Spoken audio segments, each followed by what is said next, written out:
Telespettatori di Gold 78, buonasera e ben ritrovati con la nuova puntata di Penalty che racconta il calcio dilettantistico tutte le domeniche tra le 19 e le 21, poi replica anche prima della mezzanotte, come al solito per parlare del campionato di Serie D, dei 2 gironi del campionato di eccellenza e anche dei 4 gironi di promozione, nonché alcuni gironi di prima categoria, anzi per essere esatti 4 gironi su 8 di prima categoria. Una domenica importante con qualche risultato che a questo punto insomma premia qualche squadra che disputerà la prossima stagione un campionato diverso, cioè hanno vinto i loro gironi e quindi il prossimo anno li vedremo in prima linea appunto in nuove categorie. Sarà una puntata ricca, ricchissima di immagini, di ospiti che vado subito a presentare. Impostazione tecnica oggi un giornalista, un amico di Penalty, ovvero Franco Anastasi. Buonasera Franco, ben trovato. Ciao, grazie, ben trovato, buon ascolto a tutti. Allora Franco, è stata una domenica molto importante per molte società, soprattutto di promozione, ma devo dire che i giochi un po' in Serie D si sono già quasi scritti, o sbaglio? Serie D sì, erano stati scritti già da tanto Parliamo tempo. sempre delle stesse cose, sì, rischiamo. Esatto, no, diciamo la verità. Anche se loro per scaramanzia 3-4 settimane ma i punti fa sono troppi. Dicevano ormai parliamo insomma, della Leonzio chiaramente, giusto? Sì, ormai la Leonzio dopo il recupero della partita col Sersale e la partita di oggi proprio è finita. Mi sa che ormai i giochi contro sono l'Igea definitivi. Virtus che poteva essere Non anticipiamo i numeri, perché tra poco insomma, ne parleremo nel dettaglio, perché vado subito a presentare invece in postazione non tecnica, ma sono delle persone che hanno a che fare sicuramente con il mondo del calcio e come se hanno a che fare con il mondo del calcio, il presidente di un Camaro vincente, il presidente Antonio D'Arrigo. Buonasera Presidente, ben trovato. Buonasera, grazie. E grazie per aver accettato il nostro invito a partecipare a Penalty. Complimenti, perché è stata una cavalcata, devo dire, veramente complimenti. E un saluto va anche a Fabrizio Vacca, allenatore che quest'anno è stato in tribuna, però insomma sempre molto attento al calcio giocato, perché un anno sabbatico serve sempre, o sbaglio? Serve per riflettere. Buonasera a tutti. Tra l'altro dalla provincia di Ragusa, dove tu insomma hai avuto un grandissimo successo sino a qualche anno fa, sperando magari di ritornare presto in panchina, oppure meglio aspettare prima il bimbo, anzi la bimba che arriverà. Quella è sicuramente la cosa più importante, poi dopo quello che verrà dopo lo valuteremo. Lo vedremo poi successivamente. Il Città di Ragusa un po' ci ha sorpreso, grande partenza, adesso un po' annaspa. Secondo te c'è una motivazione ben precisa? Sono state fatali le ultime, diciamo, gli ultimi 15 giorni, dove soprattutto gli ultimi minuti delle partite. E gli ultimi minuti soprattutto dello scontro con l'Atletico, dove potevano appunto determinare la vittoria. Quel gol al 93esimo, al 92esimo succede. Peserà tantissimo, però c'è sempre la lotteria dei playoff, quindi vedremo che cosa succederà, no? Ancora ci sono altre 3 partite di cui... Però perdere punti in questo momento della stagione vuol dire magari perdere forse il treno che ti porta direttamente al campionato successivo. Sì. Vedremo cosa succederà. Bene, allora parliamo subito del campionato di Serie D che, come abbiamo in linea di massima anticipato insieme a Franco Anastasi, è già comunque probabilmente arrivato al capolinea, anche se ancora mancano un paio di giornate alla fine. Abbiamo subito i risultati di oggi domenica 12, di questa 12ª giornata di oggi domenica 2 aprile.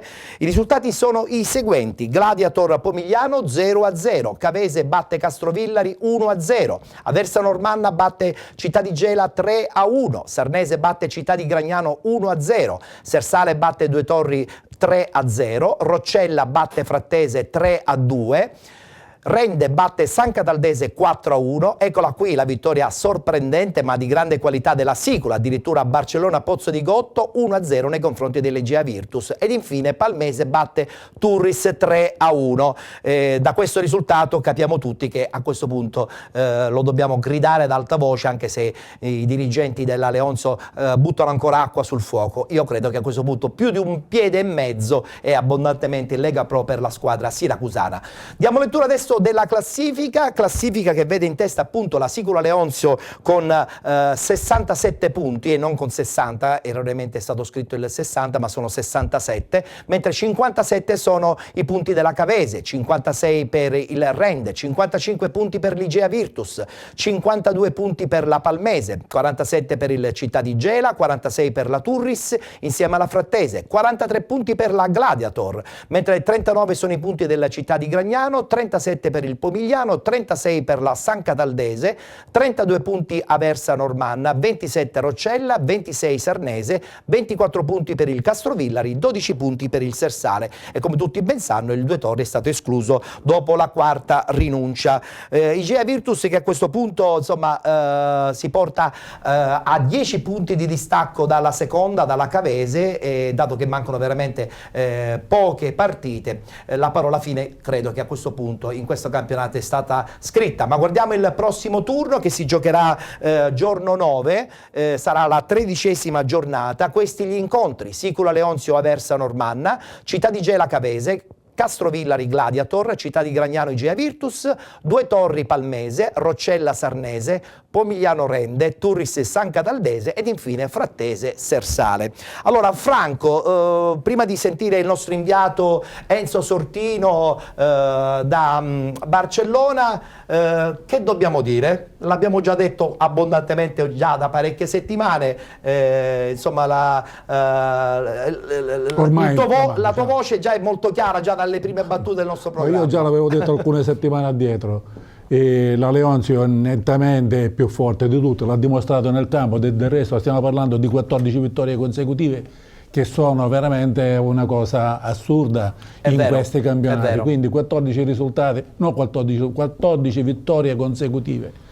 E sono tante, non ce n'è veramente. Per nessuno, anzi c'è l'Igea Virtus che da questo punto rischia di non fare nemmeno i playoff. Sì, è vero, insomma è la dimostrazione che la forza di questa squadra è stata sicuramente nel gruppo, nel cambiare marcia a dicembre e quindi poi a questo punto... Cambiare marcia... E cambiare anche giocatori, guida tecnica, quasi un rivoluzionamento. Sì, e quindi comunque un complimenti che va scritto a caratteri cubitali per Leonardi e tutto il suo staff. Certo. A cominciare anche dalla DS Vignemi, certo, Vignemi, diciamo che il direttore generale Alfredo Finocchiaro, tutti hanno un merito quando Secondo te rimarrà questo si vince. Come team per la prossima stagione? Conoscendo il presidente io ho l'impressione che ci sarà un'altra rivoluzione in prospettiva Lega Pro. È una sensazione, è una sensazione. Questo, francamente dalla promozione all'eccellenza come si sa ha cambiato. È vero. Prendendo da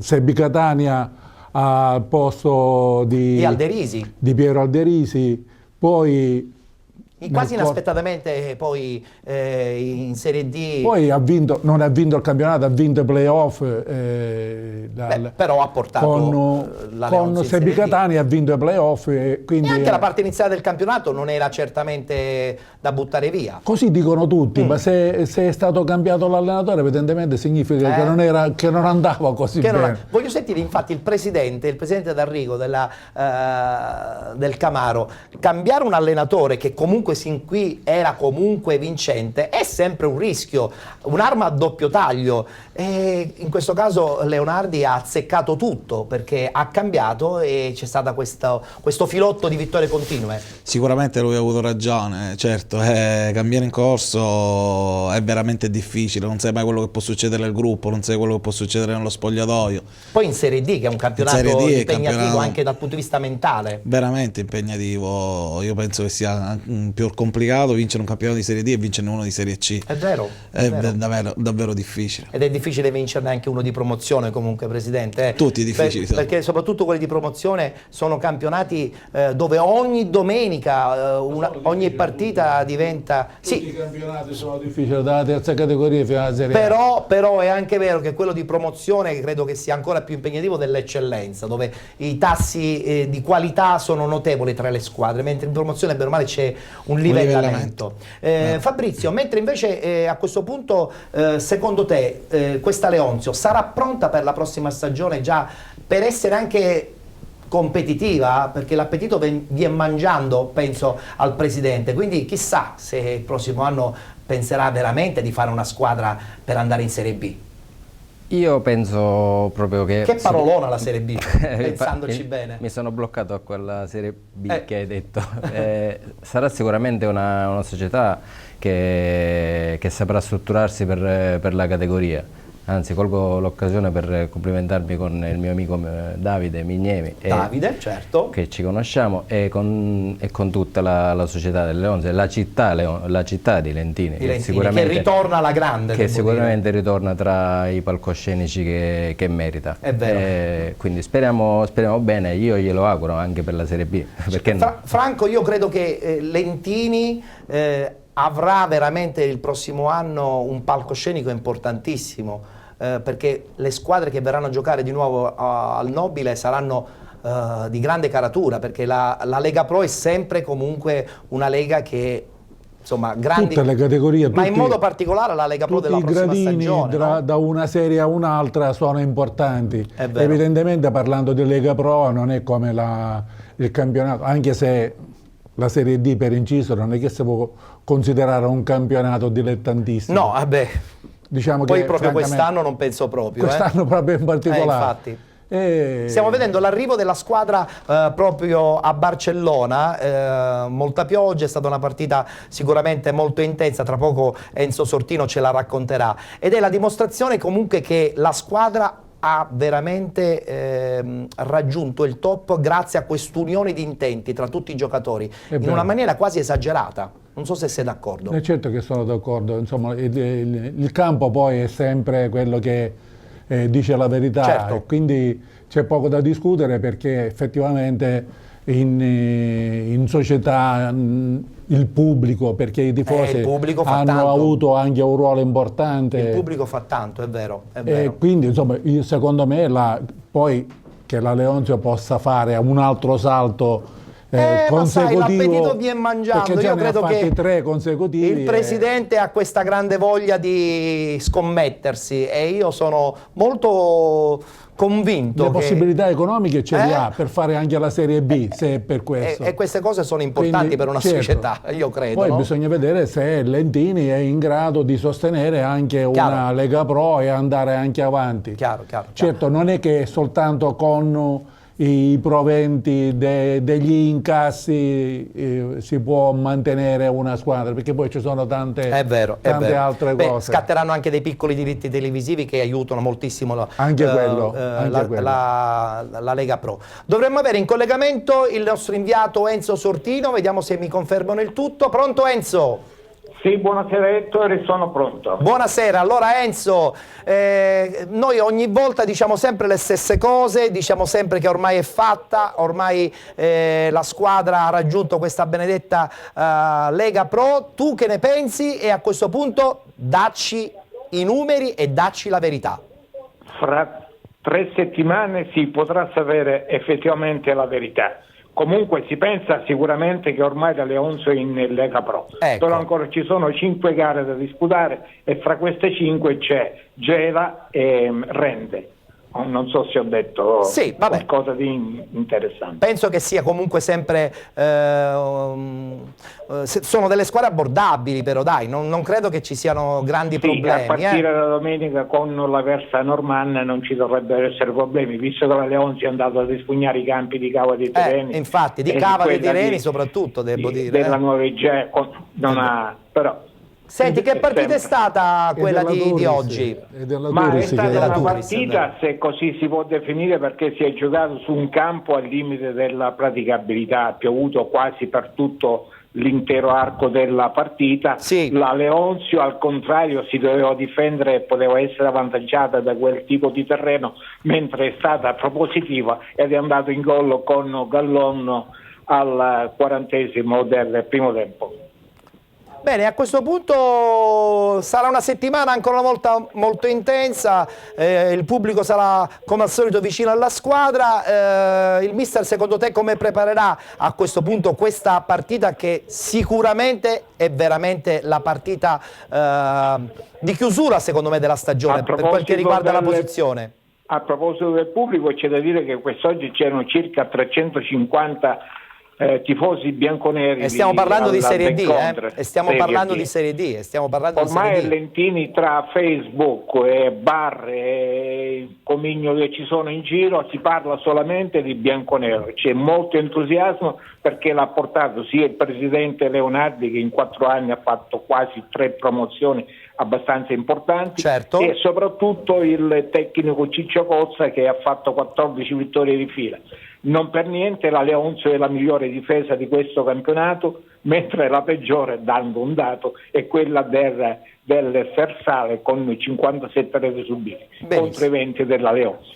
Bene, allora Enzo, ci sentiremo la prossima settimana raccontando a questo punto forse veramente la parola fine per quanto riguarda il successo di questa stagione della Sicula.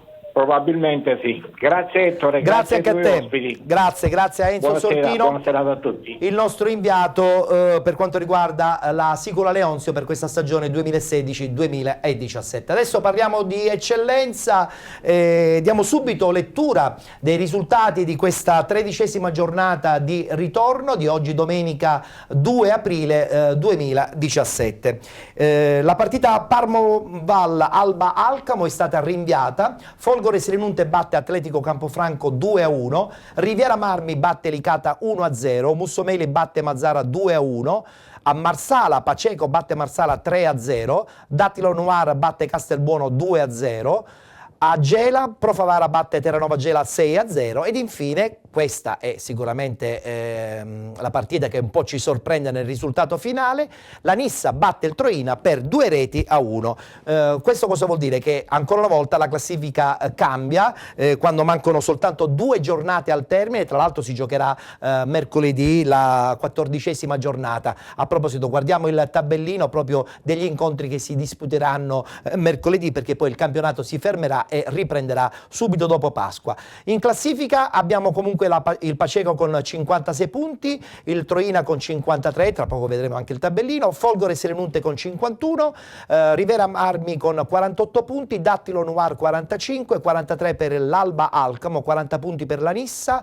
Castelbuono con 39 punti, 37 per il Mazzara, 36 per il Parmonval insieme al Licata e Mussomeli, 32 Pro Favara, 31 Campofranco, 17 punti per il Marsala e 8 punti per il Terranova Gela. Come ho detto, a questo punto diamo anche il tabellino del prossimo turno, che si giocherà, come ho detto appunto qualche istante fa, mercoledì, perché poi ci sarà la pausa domenica 9 e anche la domenica di Pasqua, domenica 16. I campionati rientreranno in pista, come si suol dire, la domenica successiva.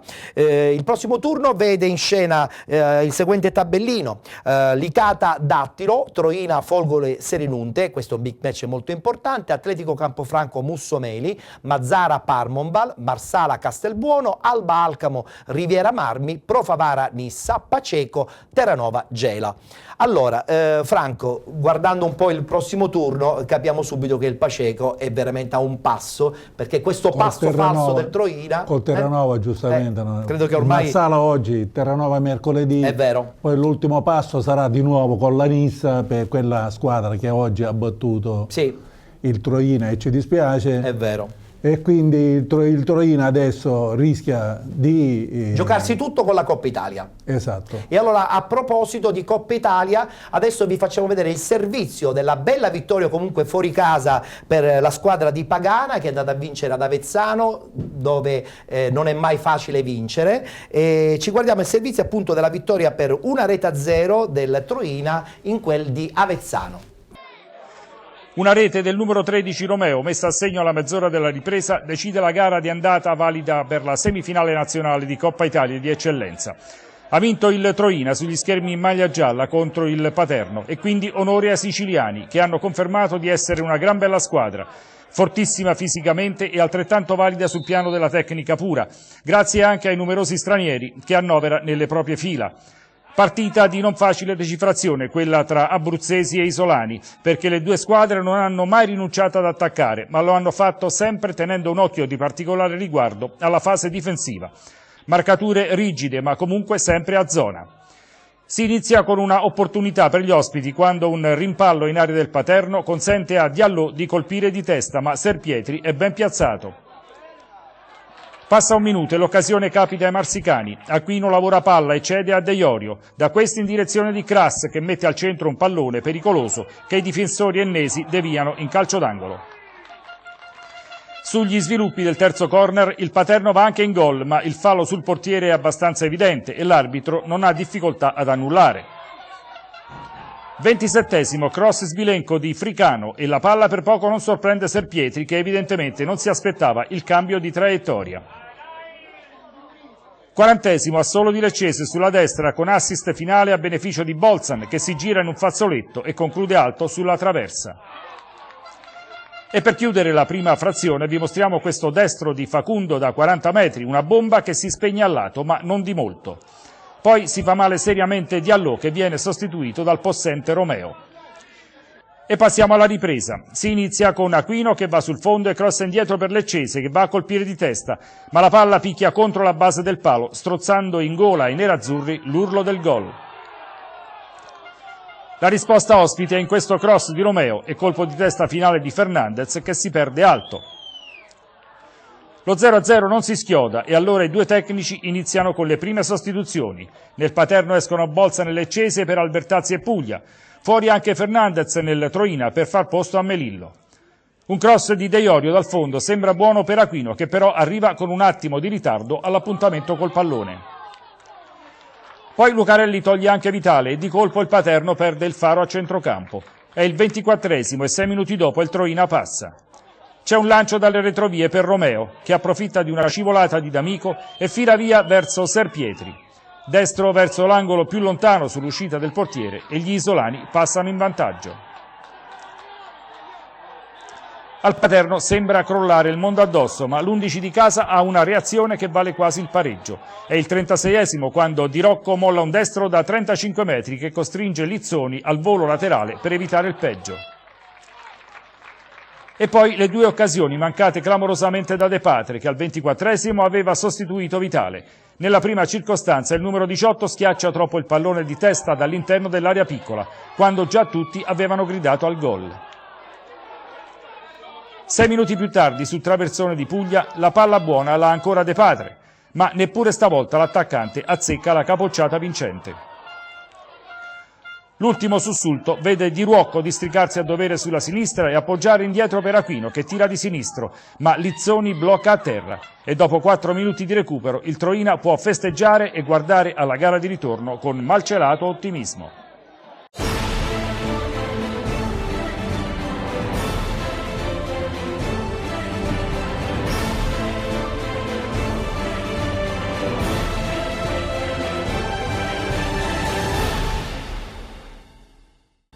Parliamo invece di questo Troina che si ritrova in questa parte finale della stagione a giocare forse troppo per troppe cose. Eh sì, purtroppo, però diciamo purtroppo perché oggi è andata male, però fino ad ora se si esclude questo passo falso di oggi il Troina stava andando benissimo. Arrivato a questo punto la sconfitta di oggi preclude probabilmente la promozione, perché il Paceco giocherà prima con il Terranova e l'ultima con la Nissa. Sì. Mentre la Nissa indirettamente diventa un po' l'arbitro di questa parte finale della stagione. Arrivato a questo punto relativamente, perché il Paceco se va a giocare a Caltanissetta quella partita così importante non credo proprio che abbia problemi. Esatto, no, e poi c'è il discorso che il Troina dovrà superare pure la Folgore mercoledì. Certo. Che non è facile. Non è un avversario facile, al terzo in classifica. Quindi... È vero. Campo bellissimo, Presidente D'Arrigo, come vede insomma il Palmintelli di Caltanissetta ci sorprende, non sembra neanche un campo di eccellenza. Noi ogni domenica, guardando le immagini che Calcedonio Ioecuzio ci manda in esclusiva, ci rendiamo conto che un capoluogo di provincia come quello di Caltanissetta non può e non deve giocare in un campo di quel genere. Che ne pensa, Presidente? Purtroppo il problema delle strutture non c'è solo lì, ma ce l'abbiamo in buona parte della Sicilia, purtroppo. Il Camaro gioca in un campo in terra battuta, sperando che la prossima stagione qualche cosa possa cambiare, no? Il Camaro gioca in un campo di terra battuta che noi come società abbiamo in gestione da parte del Comune di Messina, dove abbiamo fatto tanti investimenti e dove ne faremo dei nuovi. Un sintetico? No, ancora è presto per un sintetico, però è quello su cui vogliamo lavorare sicuramente. Il campo storico del Camaro nel Marullo di Bisconte è una fossa dei leoni, come dicono in molti. La Nissa era passata in vantaggio con Messina 1-0, poi c'è stato il raddoppio e poi il Troina ha accorciato le distanze. Secondo lei come andrà a finire questa storia tra Paceco e Troina, Presidente? È durissima, è vero, tenere testa sia in Coppa che in campionato con partite così vicine non è mai semplice. Sicuramente oggi il passo falso costerà caro secondo me a questo Troina, non sarà... Potrebbe aver perso il treno, insomma, della vittoria finale del campionato, ma c'è sempre comunque il discorso riguardante la Coppa. Sicuramente dico... Beh, la vittoria fuori casa della scorsa settimana avvantaggia la squadra di Pagana, potrebbe farcela, no? Secondo lei? Sì. È ottimista? Sì. Bene, mentre invece Fabrizio, la domanda che voglio farti è invece quella legata allo stress mentale che comunque i giocatori, non soltanto il mister, hanno durante questa parte finale della stagione. Mi riferisco soprattutto al Troina. Uno stress che, come anche ha affermato Franco Anastasi, alla fine sta venendo su. E quindi butta giù la squadra. Sì, ma è lo stesso stress che praticamente se andiamo a vedere in quelle 14 vittorie della Leonzio, bisogna saperlo dosare, bisogna saperlo affrontare, bisogna averlo dentro, ovviamente. Forse il Troina non pensava che insomma tenere testa su due campionati l'avrebbe portato poi alla fine a dover forse anche scegliere o la Coppa o il campionato stesso. Ovviamente io parlo dalla terza categoria fino all'interregionale. Nessuno sceglie tra la Coppa e il campionato, non è che ci si struttura in funzione della Coppa o del campionato, quindi in funzione dei risultati che si ottengono, che si presentano, allora si decide di optare per una soluzione per uno o per l'altra. È vero. Arrivato a questo punto ovviamente il Troina dovrà puntare solo sulla Coppa. Quindi dai vittoria finale ormai per il Paceco a questo punto. Se non ci saranno passi falsi da parte del Paceco. Però i numeri sono tutti... Ci sono anche i playoff poi comunque, non dimentichiamo, non è che perché si perde il girone. E fra l'altro i playoff in casa con i risultati a favore. Quindi. Certo, potrebbero essere positivi per la squadra di Pagana. A proposito su questa partita tra Nissa e Troina, sentiamoci le interviste realizzate grazie alle immagini di Calcedonio Iacuzzo all'allenatore della Nissa Sferrazza e poi a seguire anche l'intervista a Beppe Pagana del Troina. Sì, abbiamo preparato abbastanza bene la gara, i ragazzi erano più che concentrati, sono scesi determinati con l'idea chiara di fare il bottino pieno, infatti non si sono risparmiati per nulla, hanno dato l'anima, il cuore, hanno messo tutto in campo e hanno raggiunto questa vittoria importantissima in vista salvezza. Abbiamo approcciato benissimo la gara, abbiamo creato 3-4 occasioni importantissime, una addirittura sulla linea, c'è stato un salvataggio, non so se è stato il portiere o un difensore, e non siamo stati bravi a concretizzare quelle azioni che abbiamo creato. Poi loro sul primo affondo hanno fatto gol e tutto è diventato più difficile perché più tempo passava e più il campo era impraticabile perché era pieno di fango, perché ha piovuto tanto e quindi la partita si è messa in salita. Nel secondo tempo purtroppo si giocava poco perché una parte del campo era pieno di acqua e quindi si doveva cercare di buttare più che altro la palla avanti. Abbiamo avuto qualche occasione, poi loro hanno raddoppiato, la partita sembrava chiusa, invece alla fine ci abbiamo creduto, abbiamo fatto il gol del 2-1 e sul 2-1 il portiere ha fatto un altro grande intervento sulla punizione di Marletta, potevamo anche pareggiarla. Purtroppo il calcio è questo, ha ragione chi fa più gol, oggi noi ne abbiamo fatto uno in meno e quindi complimenti alla Nissa e noi ci concentriamo subito mercoledì, abbiamo un'altra finale.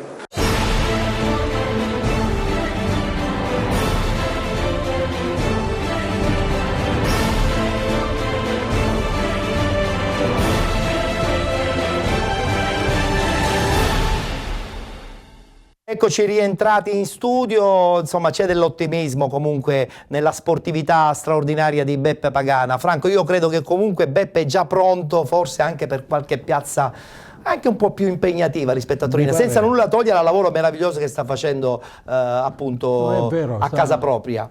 Sta facendo un grandissimo lavoro anche non solo sotto l'aspetto tecnico, che dimostra veramente di avere tutte le carte in regola per allenare anche in categorie superiori, ma il discorso è che lui prepara benissimo le squadre dal punto di vista mentale anche. Mentale, sì, sì. Quindi sa caricare i giocatori anche dal punto di vista psicologico e per questo il Troina rende al massimo. Invece volevo dire una cosa a proposito del campo, il Palmintelli. Sì, sì. Non dimentichiamo che a Caltanissetta il campo c'è un campo, il Pian del Lago, che è Tomaselli, solo che la scelta dell'Anista è quella di giocare in quel campo apposta. Addirittura. Certo. Ma è da folli.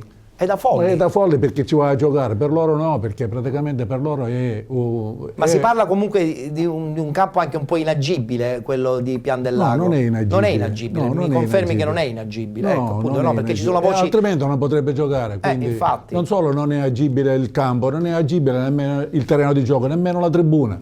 Tant'è vero che ci sono gli spettatori e anche tanti. No, io parlo di inagibilità del campo di Pian del Lago, quello più importante, lo stadio. No, il Tomaselli, non è Pian del Lago, si chiama Tomaselli, sì. non è... Località Pian del Lago. Sì, non è... è perfettamente in regola. Sì, allora io vorrei veramente pensare, Fabrizio, a questo punto, che la scelta mi sembra un po' strana da parte della Nissa, del presidente, cioè perché non si va a giocare in un campo che dicasi campo? Infatti io parlando col presidente poco fa, il Pian del Lago è un campo. È uno stadio. È uno stadio, al di là del campo, è una struttura. È una struttura completa in tutto e per tutto.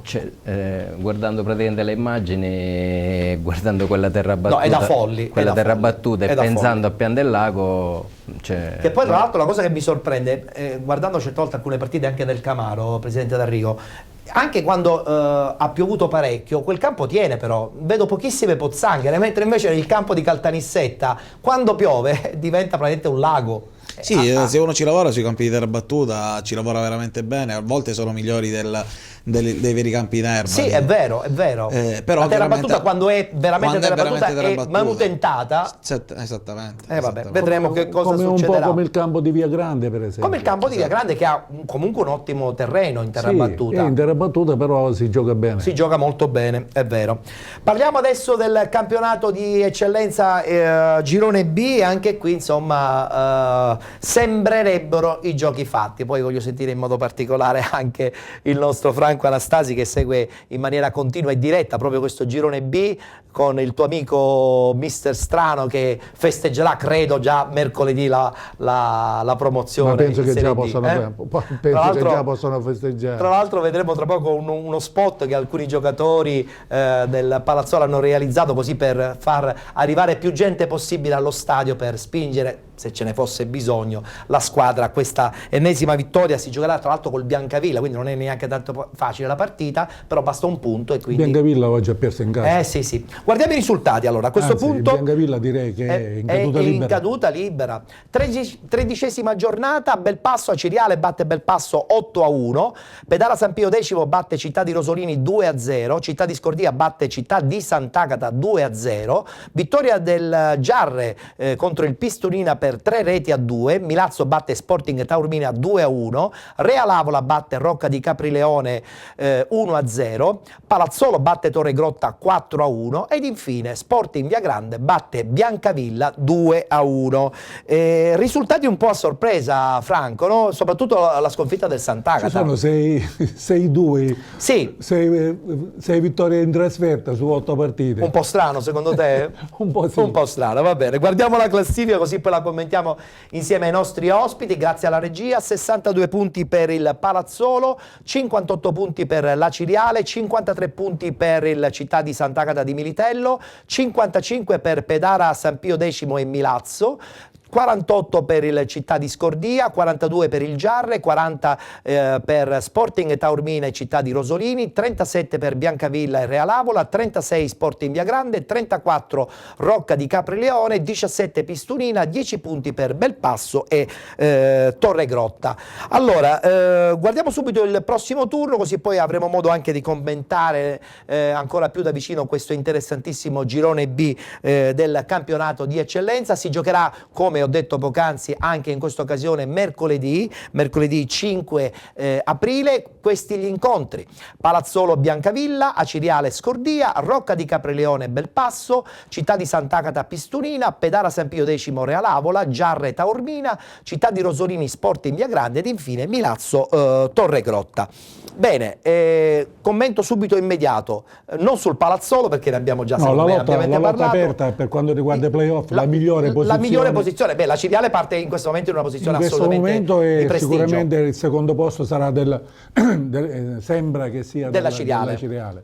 Però insomma tra San Pio e Sant'Agata e Milazzo c'è da lottare per avere la migliore posizione possibile. La lotta è bella anche per quanto riguarda i play-out. È vero, perché questa sconfitta tra l'altro del Biancavilla inguaia la squadra di Basile. Ora la situazione è una sola squadra rimane da retrocedere, perché già sono 3 retrocessi, no? Sì. Pistunina, Torregrotta e Belpasso. Perfettamente. Ora i 3, l'altra verrà fuori Rocca di Capreleone, Via Grande e anche un po' il Real Avola, anche se oggi ha vinto lo scontro diretto. C'entra pure, certo. Reale Avola c'entra. Insomma, è una situazione ingarbugliata la retrocessione, vedremo come andrà a finire. Voglio sentire un po' il parere sulla Ciriale da parte del presidente del Camaro. Presidente, Aciriale che ha cambiato tra l'altro proprietà in settimana, un messinese, quindi a lei molto vicino dal punto di vista, diciamo, di vicinanza abitativa, e a questo punto la Ciriale guarda in grande, no? Perché l'arrivo di Strazzeri probabilmente anima la voglia della Ciriale di competere già dalla prossima stagione in campionati più importanti. Io penso che la Ciriale aveva guardato in grande già a inizio campionato, poi si è trovata davanti a un Palazzolo incredibile. Sicuramente questa nuova compagine societaria porterà nuove risorse, anche se devo dire che il vecchio presidente comunque non ha mai lasciato la Ciriale in situazioni particolari, almeno a mio avviso. È vero. E quindi questi playoff sicuramente potranno dire allora. Grande squadra la Ciriale, grande squadra, elementi importanti veramente. Un team di assoluta importanza. Come vedi invece il campionato del Sant'Agata di Militello? È stato un campionato interessante poi alla fine, no? Importantissimo, inaspettato. Squadra neopromossa, ha fatto un campionato da paura, è stato veramente, sia il Sant'Agata che il Milazzo sono società che sono più vicine a noi a Messina, devo dire che hanno fatto tutti e due un campionato importante.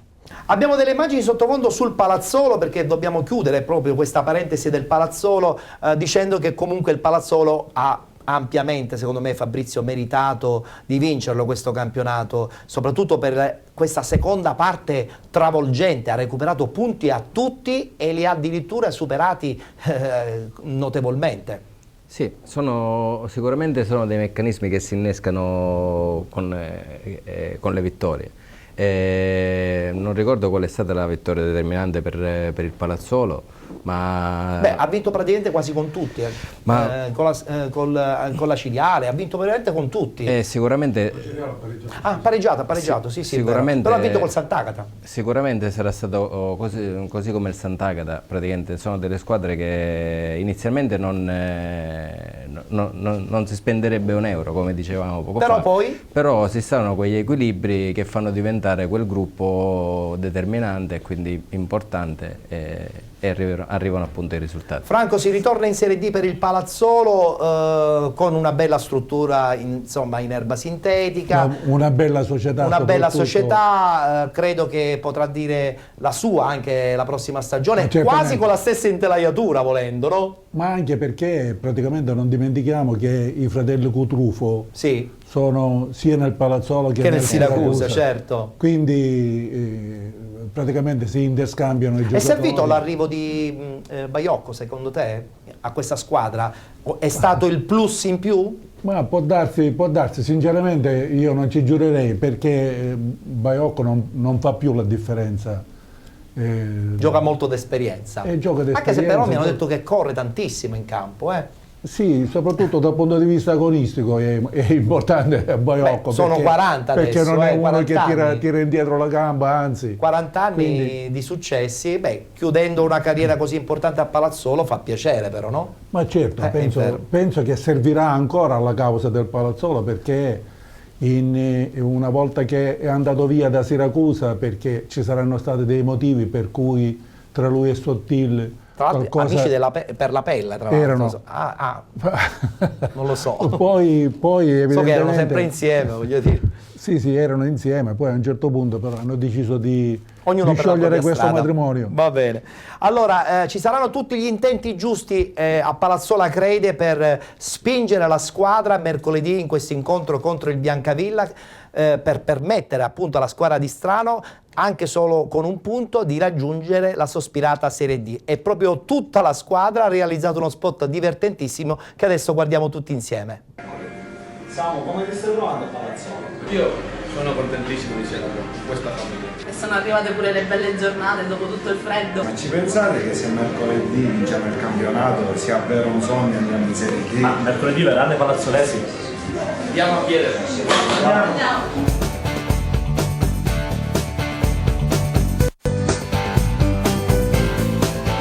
È importante esserci! Crediamoci!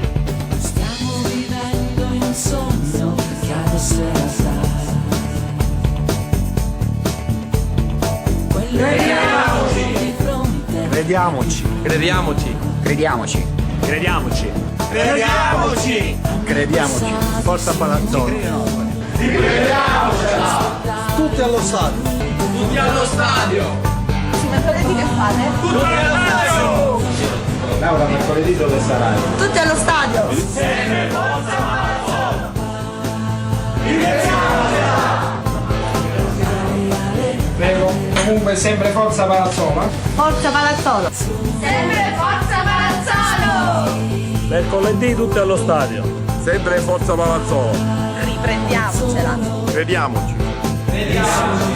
Sempre forza Palazzolo! La corsa continua. Crederci sempre. Crederci mai! Sempre forza Palazzolo!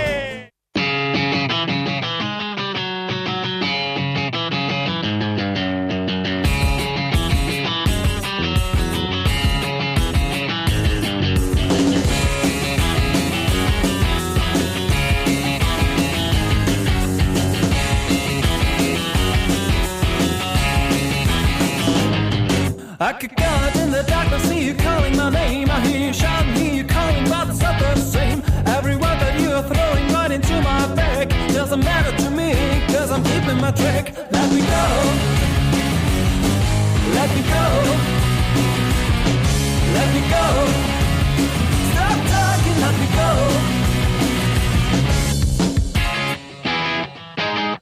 Our time together always ended up in war. Every whisper made you jealous, and that from the start. It is nice to see you shouting out for throwing me out. No excuses, but this time it's gonna be the last. Let me go. Let me go. Let me go. Oh, baby, let me go.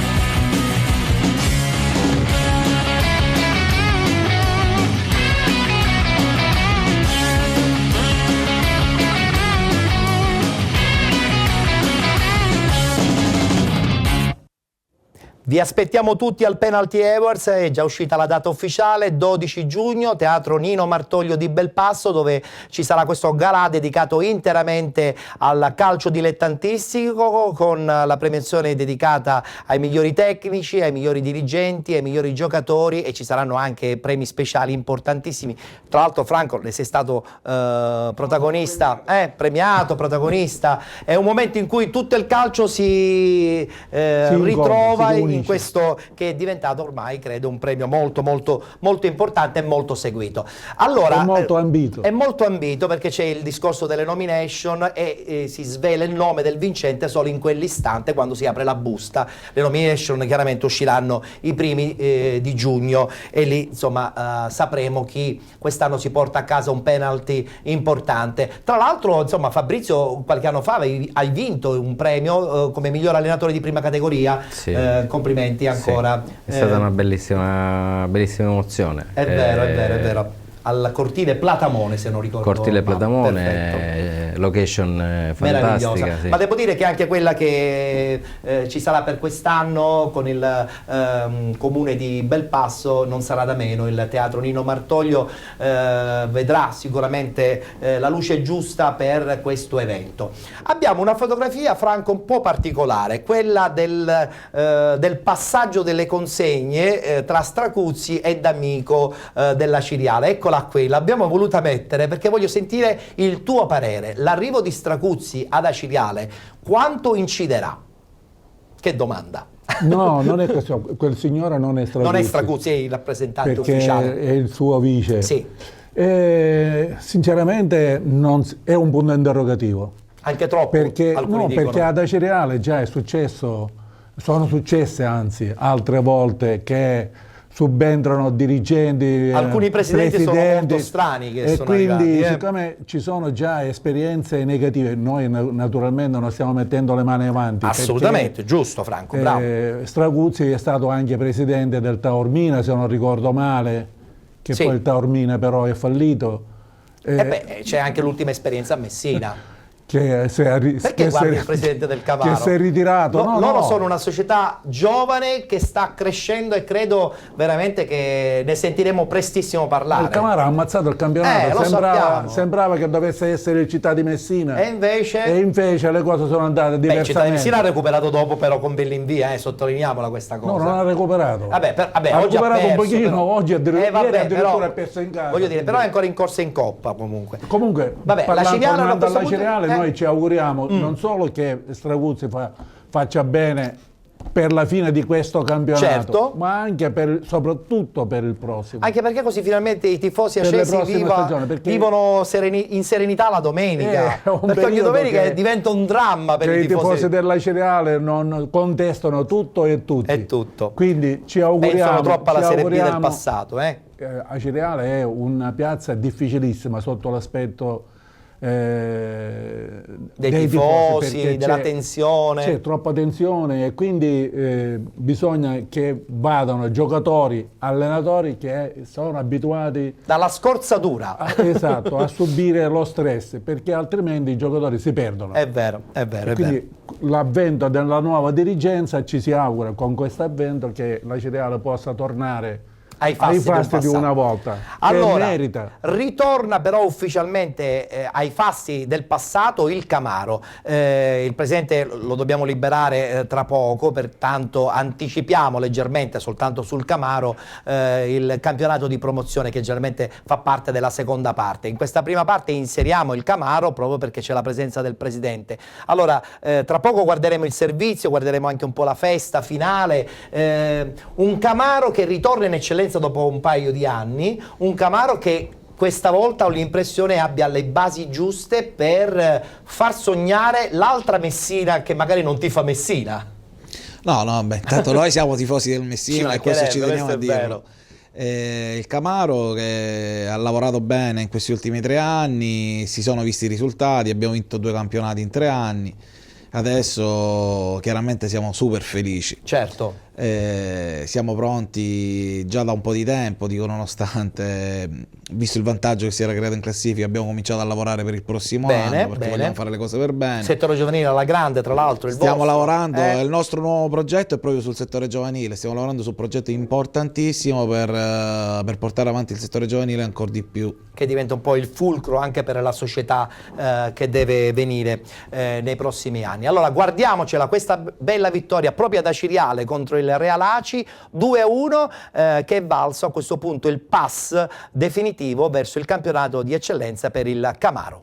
Le squadre sono in campo, Camaro che si schiera in completo nero-verde classico per la squadra di Peppe Furnari, pantaloncino bianco e completo bianco amaranto, possiamo dire, colori tipici di Aciriale per il Real Aci.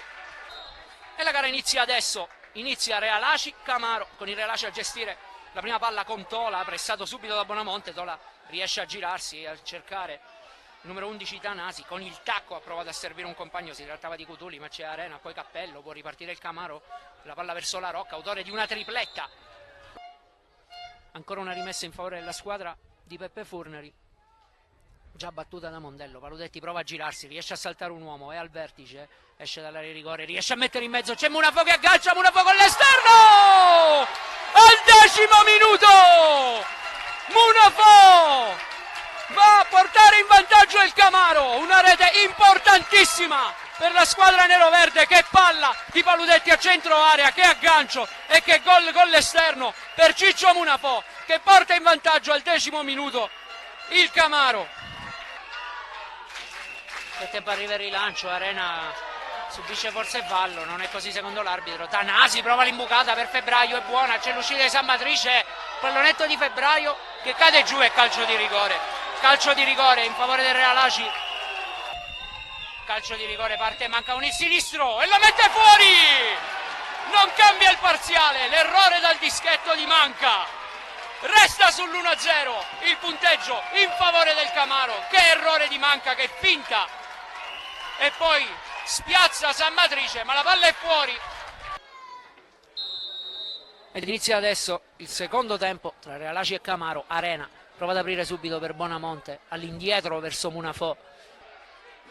Adesso Arena rientra sul sinistro con l'esterno, serve Mondello, che lancio, Mondello prova direttamente in porta, in qualche modo la palla resta lì e Bonamonte! Bonamonte segna il 2-0 al 12° minuto del secondo tempo. Il Camaro raddoppia, il tiro di Mondello respinto dal portiere e il tap-in di testa di Alessandro Bonamonte. Che stagione la sua, un gol importantissimo, quello del numero 10 che porta sul 2-0 il Camaro sul campo del Real Aci. Sale l'incitamento dei tifosi ospiti. Adesso Febbraio verso numero 9 Manca che entra in aria, il tiro con il sinistro e al 29° in gol anche il Real Aci. Che palla di Febbraio verso Manca che riesce a superare un uomo e a accorciare il passivo. E si fischia adesso il Camaro in eccellenza con questa vittoria importantissima sul campo del Real Aci, 2-1, che porta la firma di Munafò e Bonamonte. È un campionato incredibile della squadra di Peppe Furnari. Diamo spazio alle immagini per una festa che si ricorderà per tantissimo tempo. Il Camaro torna in eccellenza dopo la promozione di 2 anni fa, promosso anche quest'anno, 2 anni di purgatorio in promozione, e si torna in una categoria che compete ai colori neroverdi.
Per sognare in grande, Presidente, questo è lo slogan finale, insomma, guardando le immagini di questa festa che avete vissuto tutti insieme, dirigenti, giocatori, pubblico che vi ha seguito fino ad Aciriale.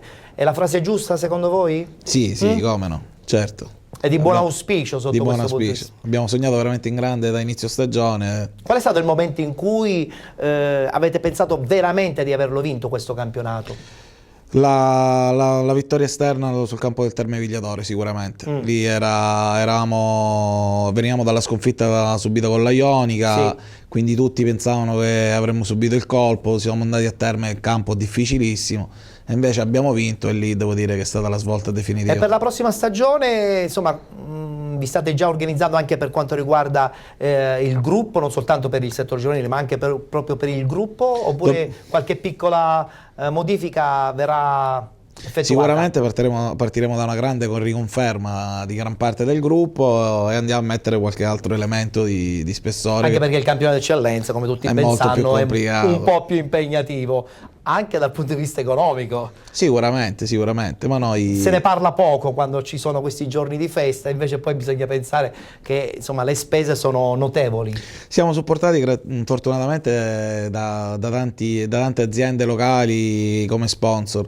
Facciamo un ottimo lavoro dal punto di vista di marketing e questo ci ha premiato sicuramente sotto tutti i punti di vista. È vero. Fabrizio, questa vittoria del Camaro è un segnale forte per tutti, perché io credo che l'organizzazione societaria continua ad essere la cosa più importante per vincerlo un campionato. Certo, i giocatori incidono, ma se c'è dietro una società che segue la squadra, che ama la squadra e che soprattutto supporta quasi quotidianamente la squadra, probabilmente i numeri poi sono sempre dalla parte dei risultati positivi. Sì, sempre c'è l'organizzazione. E tu ne sai qualche cosa con i Ragusa un paio di anni fa? Sì, l'organizzazione e la struttura sono sempre i fattori determinanti che premiano alla lunga. Il fattore fortuna è anche importante. Confermarsi però è sempre molto difficile. Confermarsi è sempre molto difficile, ma avendo dietro delle ottime basi, quindi una buona struttura, questo permetterà, anzi glielo auguro al presidente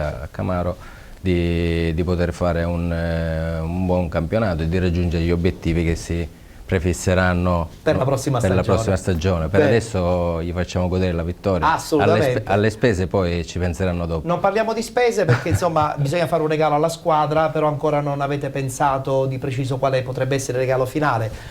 Io credo che il capitano abbia detto la riconferma e probabilmente questo è un segnale forte di gruppo, no? Sì, a prescindere da quello che sarà poi il premio materiale. La vittoria è stata proprio del gruppo, quindi... Ben venga allora, ben venga. Allora, siamo quasi in chiusura di questa prima parte, rush finale con i saluti. Sei d'accordo sul fatto che il Camaro il prossimo anno può veramente diventare una squadra da prendere con le pinze per tutti?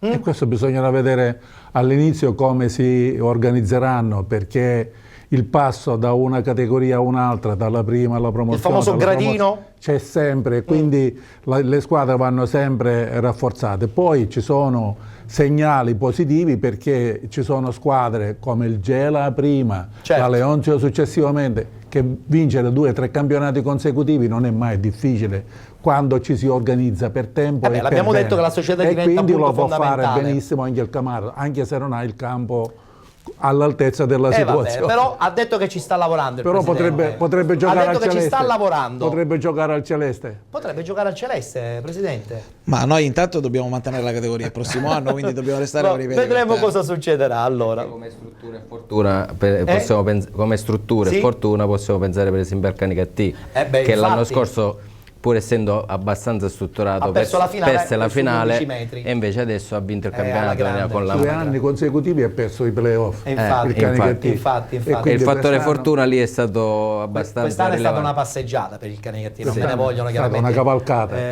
Anzi, meno male che c'è stato il raffadale, perché altrimenti sarebbe già finito. Vi state anticipando i temi della seconda ora. Io invece devo completarla questa prima parte. Saluto e ringrazio come al solito Franco Anastasi per la sua competenza. Ci piace come al solito il suo intervento, grazie a voi, perché è sempre molto preciso. Speriamo di vederci magari prima della fine della stagione e poi chiaramente appuntamento giorno 12 per il Penalty Awards. Grazie, però senz'altro. Grazie a Franco Anastasi. Saluto e ringrazio e faccio i complimenti alla società, ma anche a tutti i ragazzi. Farete una festa? Sì, certo, prestissimo, sicuramente. No? Sì. Lì chiaramente baldoria finale completa. Come è giusto che sia. Come è giusto che sia. Allora ci saluti tutto il quartiere di Camaro, sicuramente. ci saluti tutti i ragazzi del gruppo e appuntamento probabilmente a questo punto, credo, con buone possibilità di andare in nomination per il Penalty Awards. Grazie al presidente D'Arrigo del Camaro, e saluto e ringrazio per la sua presenza anche Fabrizio Vacca, allenatore in panchina ma in dolce attesa, che è molto più bella della normale panchina calcistica, l'attesa di una bimba. Sicuramente meno stressante. Da quel punto non so fino a che punto, però. Da quel punto di vista, diciamo. Benissimo. Però il prossimo anno si ritorna di nuovo già subito.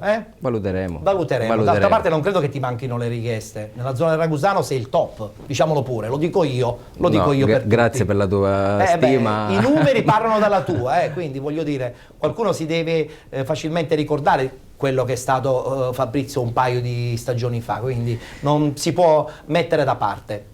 Speriamo, vediamo, il futuro ci riserverà qualcosa di importante. Riserverà risposte. Grazie sempre per la stima e per il tuo invito, e un saluto a tutti. Grazie a Fabrizio Vacca. Allora noi a questo punto tra la prima e la seconda parte parliamo di allenatori, e lo facciamo con un servizio che è stato preparato qualche giorno fa.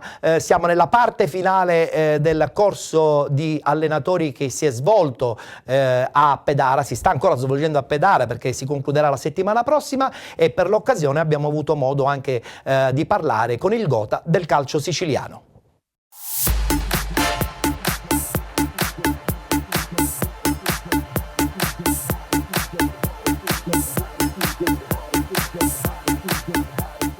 Oggi una trasferta per penalty, ci troviamo a Pedara, siamo nella parte finale del corso dedicato agli allenatori con il Gotha, in un certo senso, del calcio siciliano e non solo, presente per l'occasione. Un'occasione importante perché da qui partono i nuovi allenatori della nuova generazione.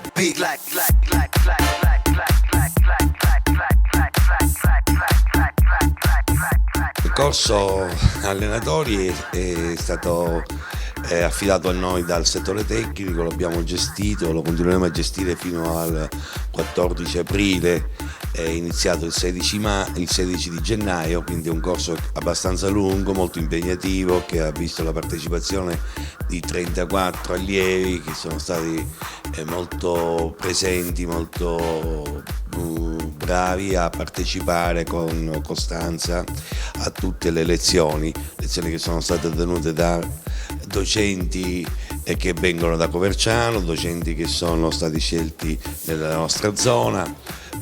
Quindi il corso, noi fino adesso siamo molto soddisfatti di come si è svolto a Pedara. Dobbiamo ringraziare il comune di Pedara per la grandissima disponibilità che ha dato affinché questo corso si potesse fare. Ci ha concesso la sala, una sala molto bella, e la possibilità del campo, che poi abbiamo scelto anche un altro campo, quello di Aci Sant'Antonio, per le prove pratiche del sabato mattina. Comunque al comune di Pedara vanno i nostri ringraziamenti per l'accoglienza e per la disponibilità che ci ha dato. E il corso è un corso molto importante, questo è l'ultimo corso UEFA B fatto in questo modo, perché da quest'anno tutti i corsi UEFA B, cioè quelli che abilitano all'esercizio della professione fino alla Serie D, potrà essere frequentato soltanto da coloro che hanno superato il corso UEFA C, che è quello che riguarda il settore giovanile, e questo fa parte un po' delle modifiche che sono state fatte a livello nazionale.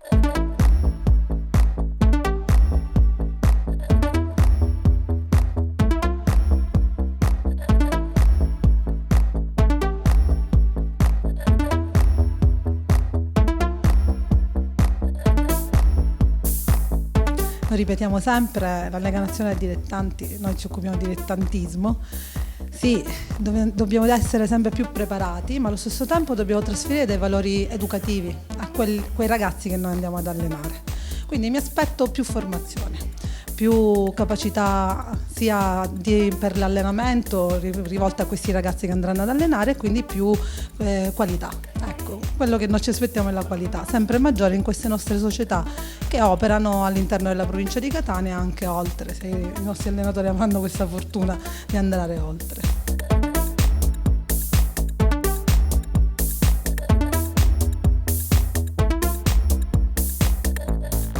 Presidente, dobbiamo essere molto contenti di averla questa sera qui a Petara, ma soprattutto perché ancora una volta insegna calcio a questi prossimi nuovi allenatori.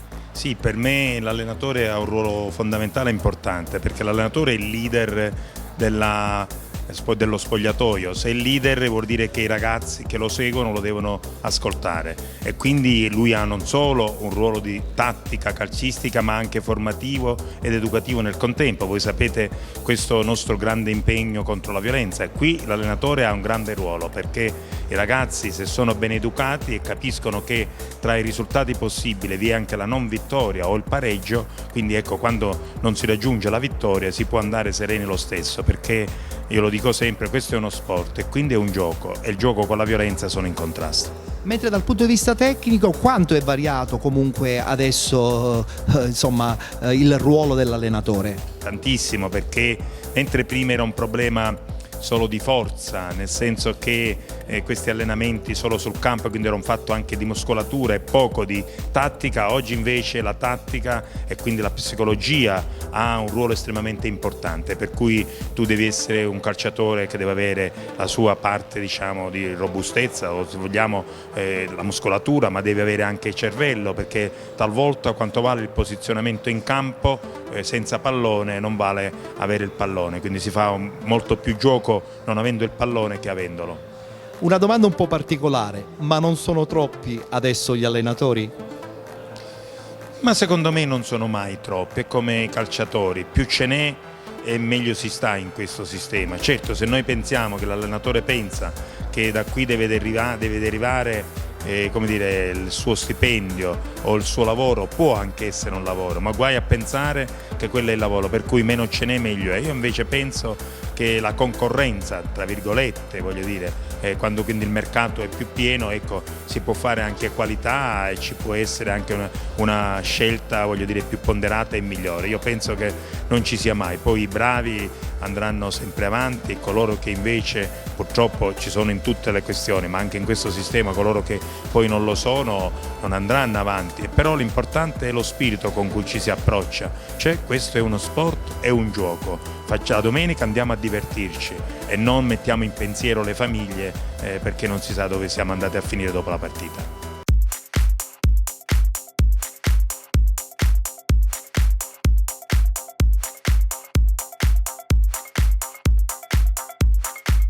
Un allenatore 3.0 lo possiamo già definire?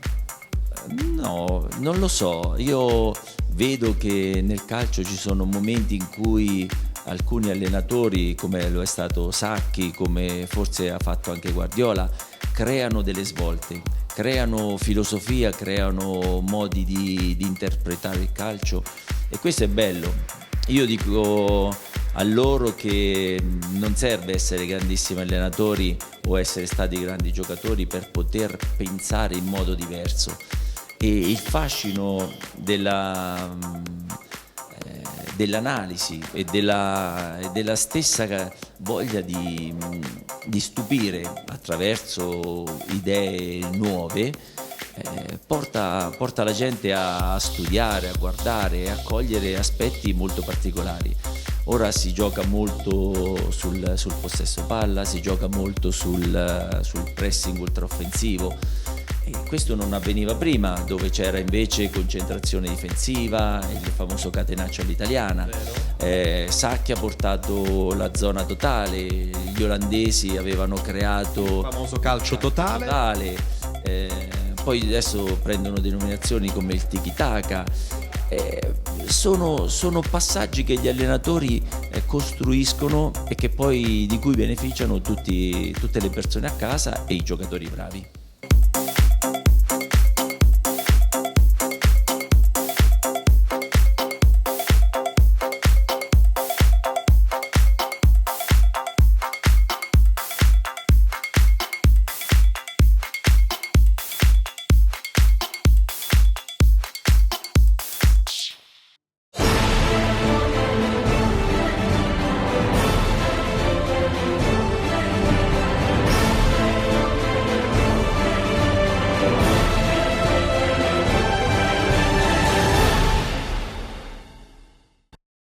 Eccoci rientrati in studio per la seconda parte di Penalty, tutto il calcio di cui il calcio vero non parla mai. Siamo in onda tutte le domeniche tra le 19 e le 21 per raccontare, come ho detto già dall'inizio dell'appuntamento di oggi, la Serie D, il campionato di eccellenza, i 2 gironi di eccellenza, i 4 di promozione e anche i 4 di prima categoria. E oggi abbiamo già qualche verdetto importante, infatti tra poco presenteremo alcune squadre vincenti. Però prima vado subito a presentare impostazione tecnica, anche se loro sono in piena attività, mentre generalmente la nostra scrivania tecnica è dedicata soprattutto a coloro che non hanno squadra. Lui invece la squadra ce l'ha, sia lui come presidente sia lui come allenatore. Parliamo della Cicatena e vado subito a salutare l'arrivo di Fabrizio Belluso. Ciao Fabrizio, ben trovato. Grazie. Sono finalmente contento di averti in trasmissione, da anni che ti inseguo. Grazie, è un piacere pure per me. Allora, allenatore che quest'anno sta facendo un bel campionato secondo me ad Acicatena, qui il presidente lo può confermare, soddisfattissimo, nulla da eccepire. Speriamo anche nella possibilità dei playoff. Ci proviamo. Ottimismo? Ottimismo? Sì, Oggi vittoria facile, no Fabrizio? È facile, insomma. Non è mai facile, una partita bisogna giocarla per vincere, è vero, è vero, è vero.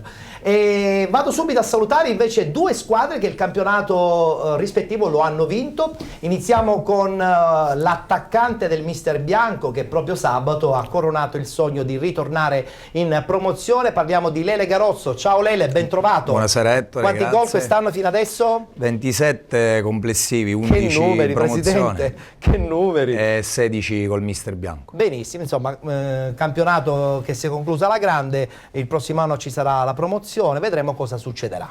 Speriamo bene. Benissimo. Abbiamo un video, tra l'altro, simpaticissimo, prelevato dallo spogliatoio sacro del Mister Bianco, ma ci è talmente piaciuta la poesia in rime che abbiamo deciso di inserirla nel nostro programma. Abbiamo un nostro compagno che di Mi rime. piace questo vostro gruppo, complimenti. Ho qui il piacere di ospitare la Paternese che ha vinto il campionato di prima categoria e il prossimo anno disputerà il campionato di promozione.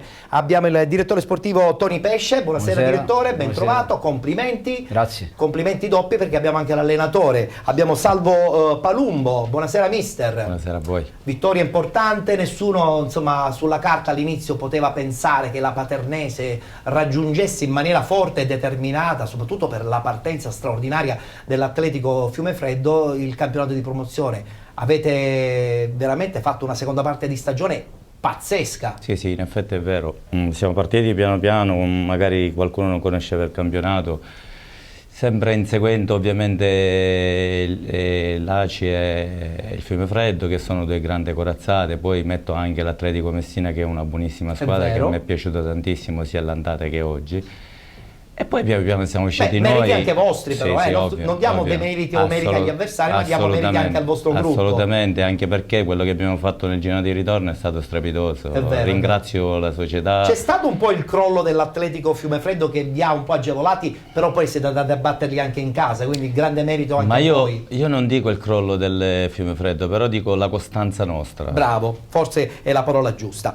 Allora, parliamo del campionato di promozione perché insomma è successo un po' di tutto. E a questo punto possiamo anche festeggiare anche la vittoria del Canicattì nel girone A.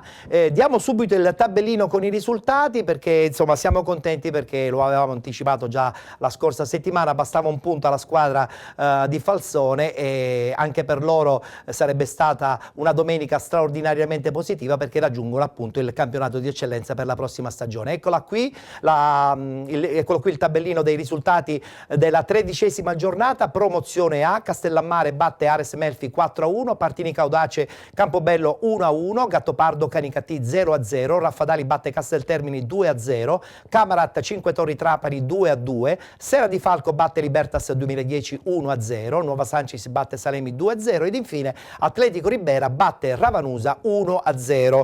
Possiamo già vedere anche la classifica, siamo contenti perché Canicattì ritorna ad un calcio molto più impegnativo, tra poco sentiremo anche il parere dei nostri ospiti, un calcio che più si addice ad una piazza che ha negli anni passati insomma calcato categorie di grande prestigio. Canicattì in testa con 71 punti, 64 per il Raffadali, Libertas 2010 57, 52 per il Castellammare, 48 per la Nuova Sancis, 43 Ares Menfi, 35 Atletico Ribera, 33 Campobello insieme a Ravanusa e a Salemi, nonché a Partinica Audace, 29 per Sera di Falco, 28 per il Camarat, 23 per il Gattopardo, 20 punti per il Cinque Torri Trapani ed infine 17 punti per il Castel Termini.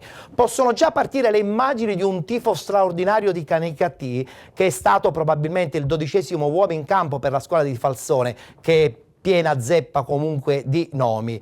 Fabrizio, Canicattì merita secondo me ampiamente questa eccellenza, non so se sei d'accordo. Certo, d'accordissimo, e vedrai che faranno bene pure in eccellenza, e sicuramente tra pochi anni li rivedremo pure in Serie D, poi pubblico pazzesco.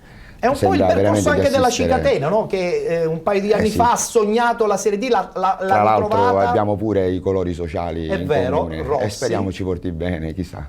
Quindi tu vedi già positiva anche la prossima stagione per il Sì, Canicattì. se resta Falsone, mister preparatissimo. È vero. E beh, poi anche un presidente che... Vedrai che sono sulla buona strada comunque, poi con quel pubblico voglio dire... Non si può non pensare vincerlo. che Presidente, un pubblico come questo diventa veramente l'arma in più per qualsiasi squadra, non soltanto per un Canicattì che è già forte di suo.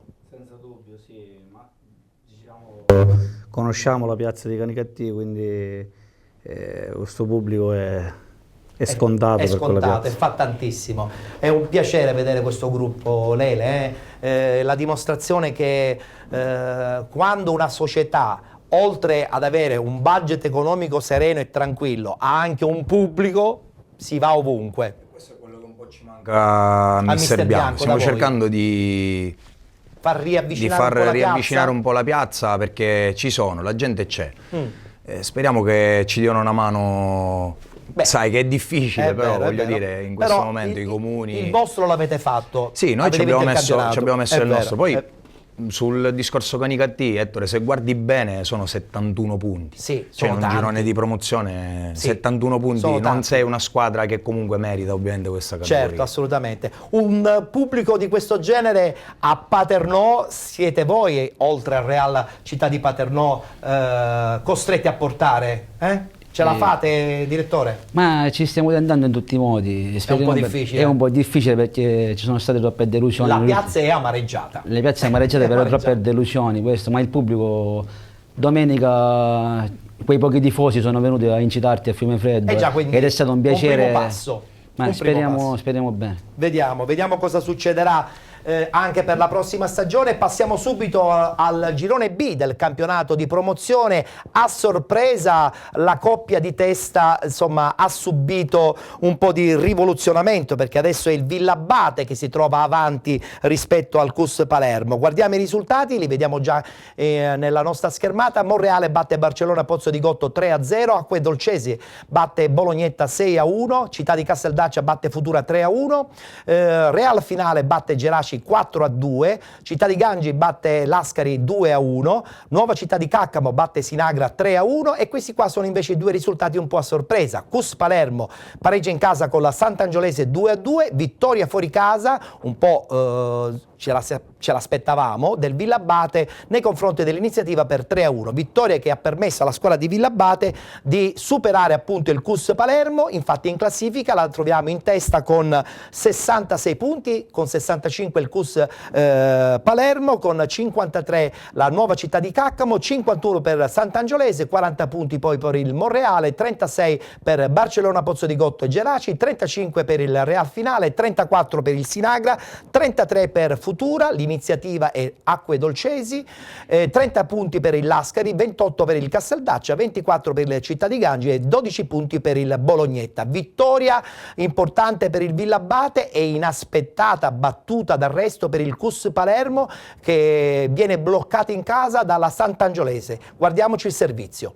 Partita incredibile al CUS Palermo nel contesto della terzultima giornata del girone B di promozione, con una Sant'Angiolese che viene al CUS Palermo a dare tutta, a giocare la partita della vita, e finisce 2-2 con un copione incredibile che ha visto il CUS sotto di 2 gol e un finale che vedremo nel secondo tempo con una mole spaventosa di occasioni per la formazione di Ferrara. Al 7° minuto ci prova subito la Sant'Angiolese con Tranchita che la spara alta, il CUS si scioglie dopo un inizio un po' difficile, Caronia la incrocia di sinistro, giornata un po' storta, si vede sin dai primi minuti, palo ancora il CUS. In questo episodio Caronia è onesto per non andare a terra, Ballotta esce in maniera pesante, il direttore di gara decide di non fischiare nulla, un CUS che inizia a sciorinare calcio in maniera veloce. Al 23esimo Ballotta para su Caronia, è sempre Caronia che anziché tentare la battuta bassa prova il pallonetto ed è sfortunato, sarebbe stato un gran gol, e arriva il vantaggio con Mangano al 34esimo su calcio di punizione. La Sant'Angiolese forse la miglior squadra di questo campionato nel saper sfruttare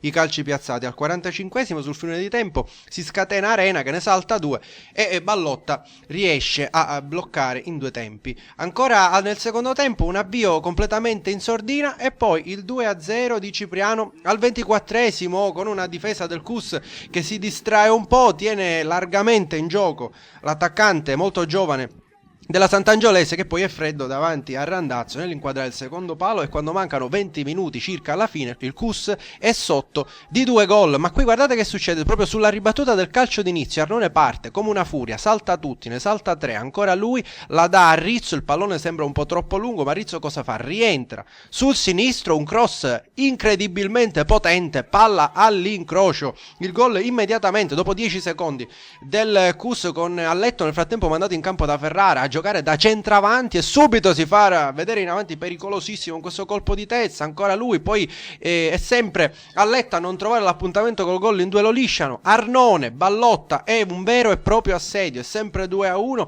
Ancora il CUS con Carollo che non inquadra la porta, Di Franco la manda in aria e poi Arnone al volo, una bomba che non riesce a dar tempo nemmeno alla telecamera di girarsi. E poi guardate al 41esimo Alletto da fuori area alla Cristian Vieri, esplode il pubblico di fede giallorossonera perché a 5 minuti Alletto la riporta sul 2-2. Ci sono 5 minuti di passione e non è che la partita si spenga, anche perché il CUS continua a premere tutto sull'acceleratore. Alletto che sprona i suoi, un finale di partita incredibile, e c'è questa grandissima occasione per Amato, ma alla fine Di Franco su questa punizione decide di mettere al primo palo. E poi guardate l'occasione, la palla sta uscendo, Alletto non ci arriva per pochissimo, un CUS che ci ha messo il cuore, ci ha messo l'anima, e adesso saranno 2 settimane di sosta per preparare questa fine di campionato, con partite di fine stagione che ci si aspettano per tutte le squadre da giocare con la stessa determinazione incredibile, come se fosse la finale di Champions League che oggi la Sant'Angiolese ha giocato qui al CUS Palermo.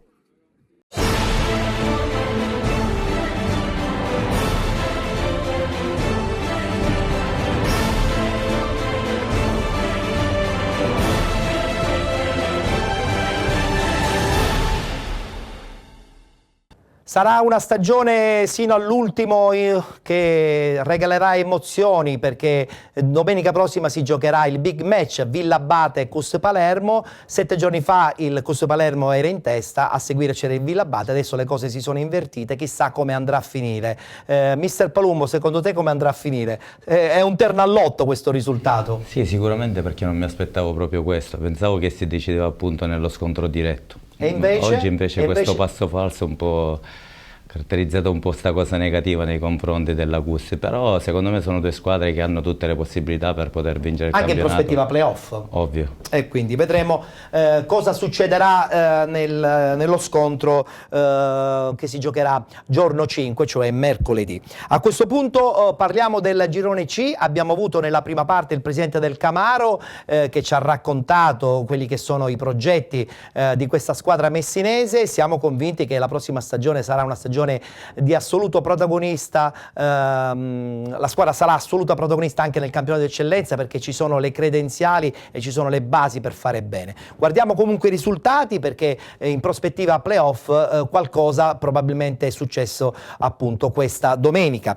Risultati di questo girone C che vede il Gescal vincere 3-0 con l'Aci Sant'Antonio, Ionica batte Calatabiano 3-2, Camaro batte Realaci 2-1, Giardini Naxos batte Merì 4-1, Messana batte San Biagio 5-0, Città San Filippo del Mela Real Rometta 0-0 ed infine, questo è il risultato un po' a sorpresa, Terme Vigliatore batte Città di Messina 1-0. A questo punto la classifica, come tutti ben sanno, ha visto trionfare il Camaro in testa con 66 punti, matematicamente nel campionato di eccellenza, con 59 la Ionica, 56 scusate, il Messana, 53 per il Città di Messina, 43 Calatabiano insieme al Terme Vigliatore, 33 per il Realaci, 31 per il Merì, San Biagio, Gescal e Giardini Naxos 29, 26 per il Città di San Filippo del Mela, 24 Messina Sud, 21 Real Rometta ed infine Aci Sant'Antonio con 4 punti. E proprio su questa bella vittoria del Messana per 5-0 noi adesso ci soffermiamo, perché è la conferma che il Messana probabilmente partirà nella griglia dei playoff in una posizione sicuramente di qualità, senza trascurare ancora comunque la Ionica. Guardiamo questa vittoria netta del Messana. Un saluto e ben trovati, cordiali amici amanti di calcio dilettantistico. È Davide Sottile per le telecamere della Wisport SD che vi porta al Comunale Italia 90 di Terme Vigliatore per presentarvi il match valevole per la 28ª giornata del campionato di promozione siciliana Girone C, quello tra San Biagio e Messana. San Biagio che naviga in acque tranquille quando mancano 3 giornate al termine, Messana che deve vincere per trovare un piazzamento di rilievo in vista dell'impegno playoff che vedrà impegnati i ragazzi di Mister Luca al termine della regular season, gara che si apre con il gol del giovane Spadaro dopo pochi minuti sull'assist di Cardia. Messana che si ripete poco dopo con il gol di Nizzari sulla palla filtrante di Cannuni che smarca il numero 11 della Messana, che sigla il gol che vale il 2-0, gara da subito in discesa.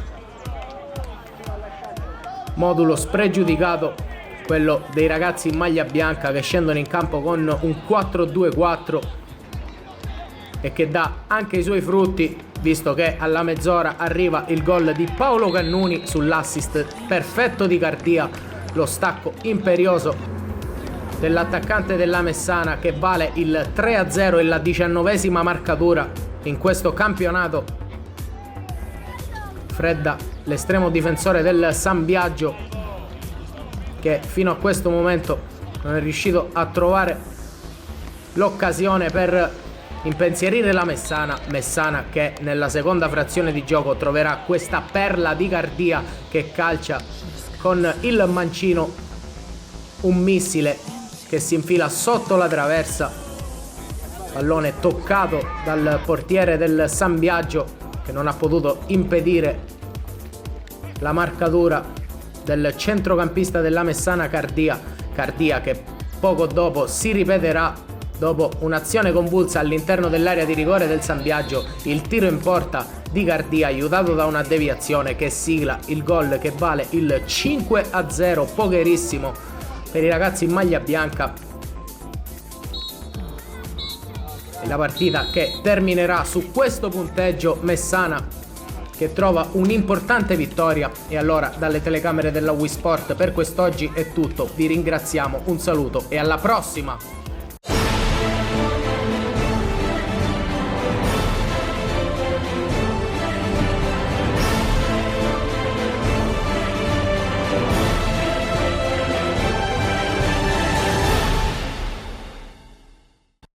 Messana terzo in classifica, posizione in prospettiva play-off interessante. Secondo te come andrà a finire, Fabrizio? Perché c'è il Messana, c'è la Ionica e c'è anche il Città di Messina, insomma, che con Bellinvia, insomma, non credo che sia da sottovalutare. Dico che Messana lo vedo leggermente favorito. Favorito, ancora più del Città di Messina?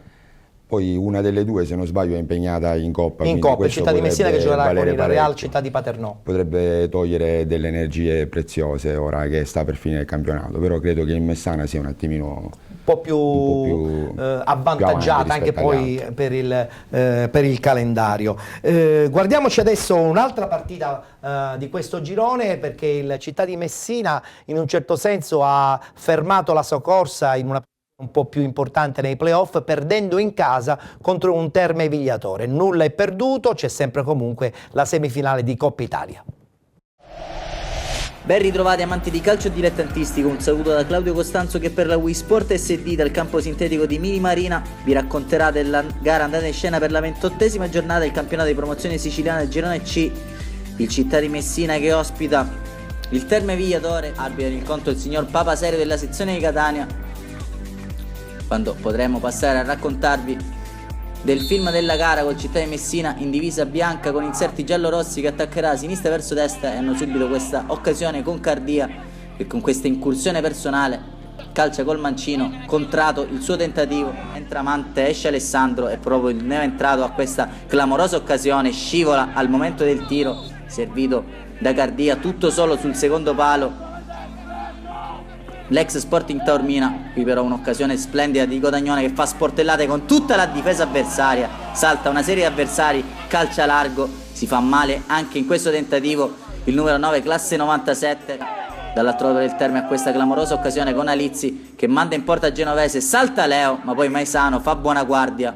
Messina risponde dall'altro lato con questo tentativo messo dentro da Libro che trova Ginagò, la palla ancora fuori per Quintoni che mette dentro Svettamante sul secondo palo che non riesce a trovare la deviazione vincente, dimostra di poter fare male il Terme Vigliatore. Ancora con questa azione di Genovese servito perfettamente al limite dell'area da Bartuccio, calcia alto col mancino.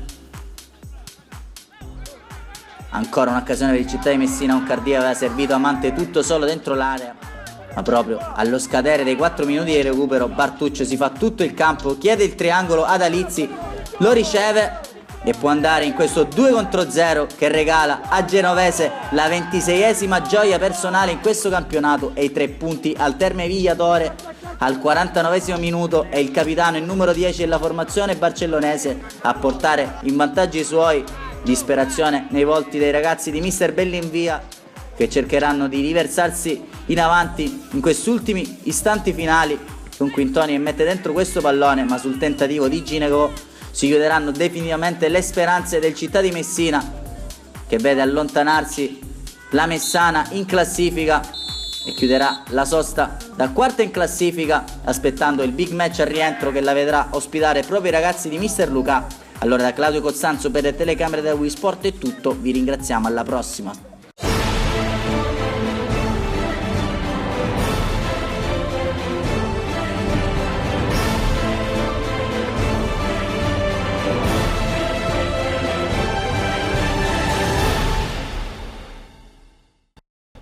Il Penalty Awards, che vi ricordo sarà di scena a Belpasso il 12 giugno, ne parleremo tantissimo anche già dalle prossime puntate, perché queste domeniche sono prettamente dedicate a questi responsi finali. Abbiamo detto che il Mister Bianco ha vinto il campionato, lo ha vinto la Paternese, l'ha vinto anche la squadra messinese del Gioiosa, insomma stiamo raccontando anche le emozioni, sperando che magari quando arriveranno i playoff qualche altra squadra possa avere belle domeniche. Presidente, voi sotto questo punto di vista ad Aci Catena state lavorando per questo, diciamolo. I playoff, anche se Fabrizio butta acqua sul fuoco, sono sicuramente un obiettivo, giusto? Sì, ancora un obiettivo da raggiungere. Quindi non parlerei di playoff. Però non mollate. No. E questo è importantissimo. La Paternese sotto questo punto di vista invece ha già dato, perché adesso si rilassa e festeggia soltanto. Questo girone messinese ha visto il Città di Messina sicuramente partire un po' in ritardo, recuperare. Questa sconfitta ha bloccato un po' l'obiettivo di una migliore posizione in griglia playoff. Peccato.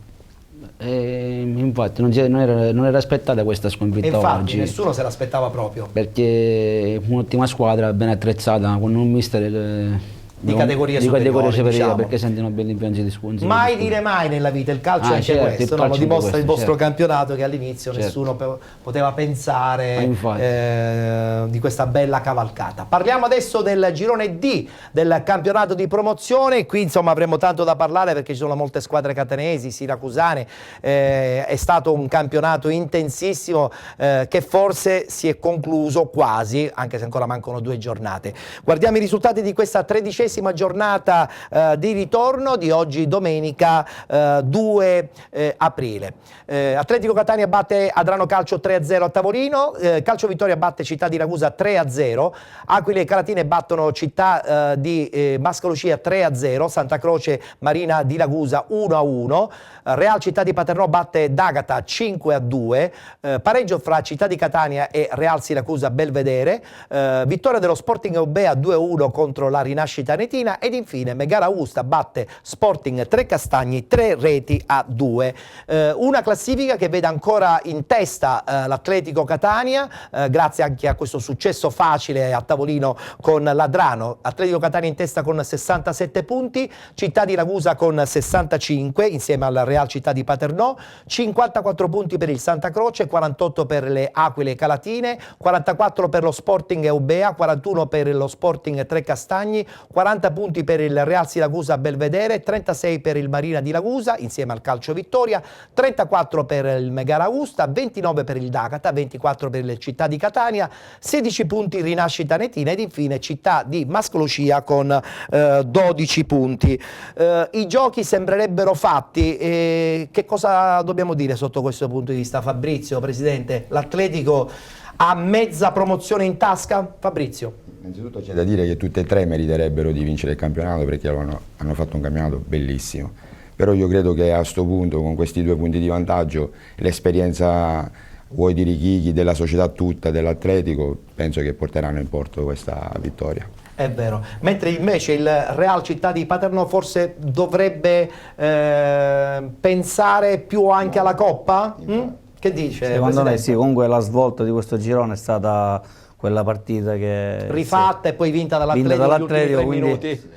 Certe volte il gioco del calcio è pazzesco, infatti. Si cambia tutto nel giro veramente di pochi minuti, pazzesco. Vedremo cosa succederà adesso in queste ultime 2 giornate, anche se il calendario è assolutamente favorevole per l'Atletico Catania. Guardiamoci invece a questo punto il pareggio del Santa Croce, pareggio che un po' tarpa le ali alla squadra ragusana. 1-1 fra Santa Croce e Marina di Ragusa e soprattutto il Santa Croce deve dire addio ai sogni dei playoff. Un pareggio, direttore, che lascia l'amaro in bocca, ma soprattutto un Santa Croce oggi che è stato inesistente in campo. Potevamo fare di meglio, è stata una partita non delle migliori. La squadra era sottotono, poteva fare meglio, ma è pur vero che abbiamo incontrato secondo me una squadra di spessore, indipendentemente dalla classifica. Abbiamo incontrato un avversario da nomi importanti e che ha disputato una buona partita. Non era facile vincere, infatti non abbiamo vinto, è un risultato pesante che ci rallenta parecchio. Speranze che ancora comunque sono al lumicino, bisogna attendere i risultati degli altri, ma bisognerà comunque vincere le ultime 2 gare di campionato. Sì, quello indipendentemente. La classifica ci dice che adesso è ancora più complicato poter raggiungere i playoff, ma è giusto che la squadra ci tenti fino alla fine. Vogliamo onorare fino alla fine il campionato, a prescindere dall'avversario che incontriamo, e diamo sempre il massimo domenica dopo domenica, cercando di concludere nella maniera migliore possibile. Stiamo inseguendo la vittoria che ci manca da non so ormai quanti mesi. Anche oggi sono del parere che meritavamo sicuramente qualcosa in più, però è andata così. Ci prendiamo un pareggio che, ripeto, non sono obiettivi di classifica nostri, è proprio sono degli obiettivi interni del nostro spogliatoio, proprio per concludere in maniera dignitosa il campionato, e penso che oggi abbiamo dimostrato che nessuno ci può dire il contrario, in un certo senso. Se le squadre da qui alla fine si impegneranno come si è impegnato giustamente oggi il Marina, non è detto che il campionato nostro sia finito. Di sicuro abbiamo buttato al vento un'opportunità per avvicinarci a quello che era il nostro obiettivo. Quindi sì, un po' di amarezza c'è sicuramente, e soprattutto per come abbiamo affrontato la partita. Non abbiamo messo la stessa intensità, la stessa cattiveria di sabato scorso contro un avversario che è venuto qua a giocarsi la partita. Troppo poco tono in campo da parte dei tuoi uomini. Lo sai, questa squadra non è una scusante. Quando ha degli squalificati, quando ha gente indisponibile, noi oggi ne avevamo 2 indisponibili, tutte e 2 a metà campo e uno dietro. Avevo tutta una panchina di gente del 98, del 99, del 2000. Nella partita più importante del campionato l'abbiamo pagata. L'abbiamo pagata, poi il nervosismo, il fatto di vincere a tutti i costi a volte crea questo tipo di situazioni.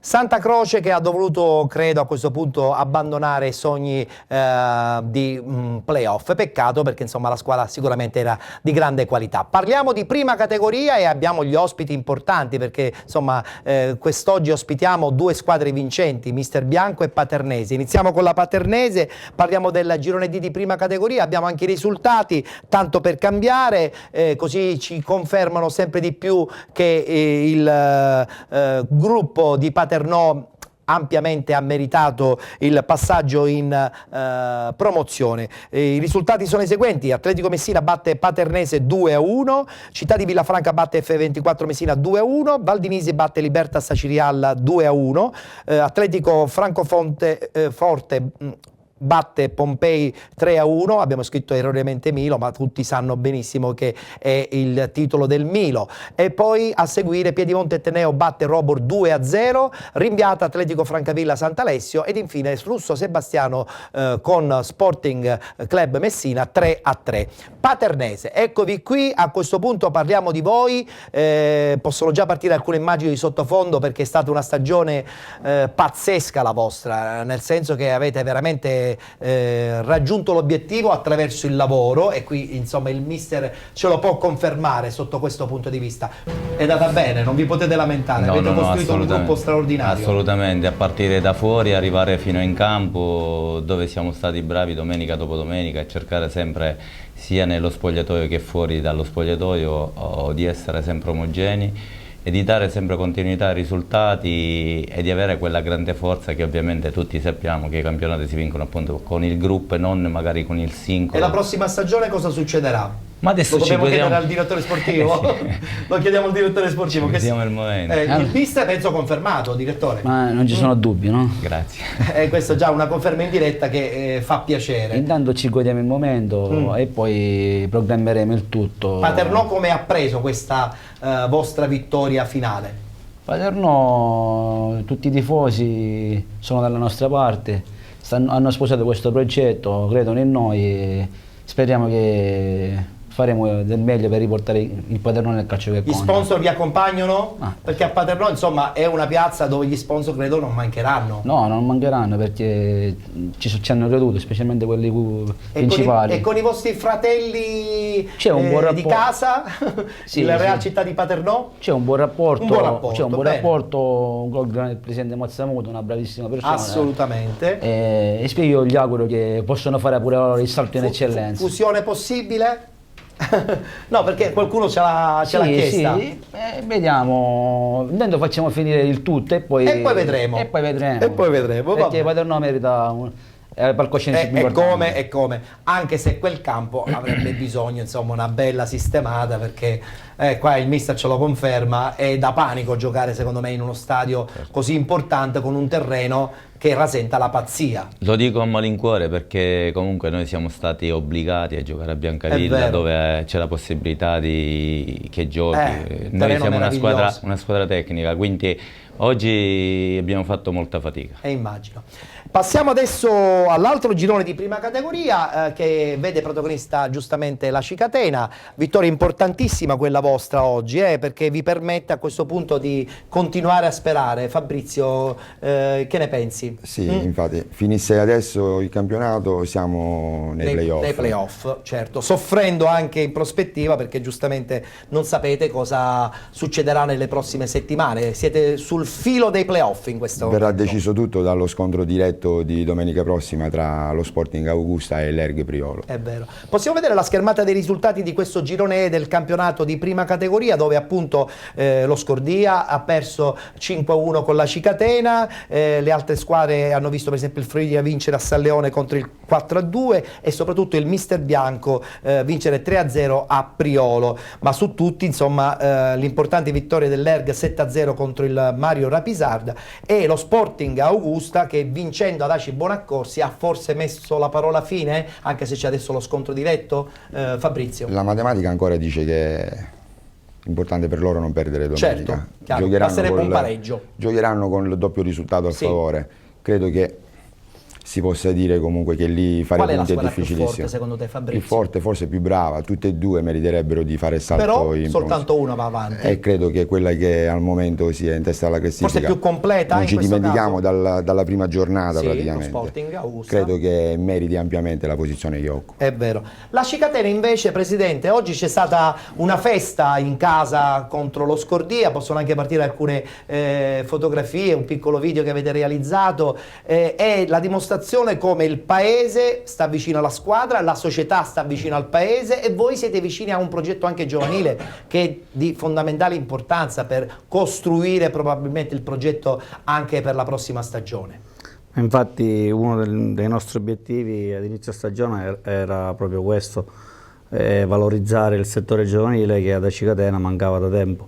Ed ha una vecchia tradizione tra l'altro. Sì, devo dire che ci stiamo riuscendo sia da un punto di vista dei risultati, perché addirittura abbiamo i giovanissimi che sono primi in classifica e gli allievi che sono secondi.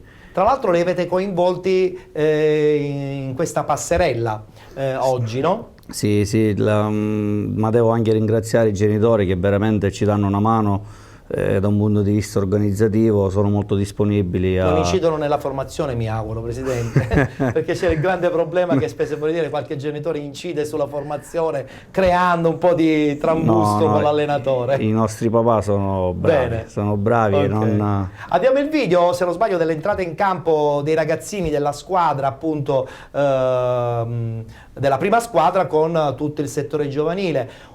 Si parlava di stadio poc'anzi, anche voi, insomma, un catino che fa piacere se dovete far risultato a tutti i costi, però forse un po' angusto. Perché non ritornate al vecchio stadio comunale nuovo, tra virgolette? Ma allora, è anche là un discorso di struttura. Il polivalente purtroppo è un po' dispersivo? Non vive in condizioni ottime. Magari al di fuori uno che si ricorda i vecchi tempi, certo. Magari... però ora a livello di terreno è pessimo, anche perché si è fatto il rugby e quindi giustamente è stato abbastanza soffrendo terribilmente. Peccato perché insomma certo lo stadio classico di Acicatena è veramente una bolgia per chi deve venire a giocare qui. Ci ha penalizzato parecchio comunque. Addirittura? Sì, perché noi è stata un'arma contraria tra le migliori insieme all'Erg e l'Augusta.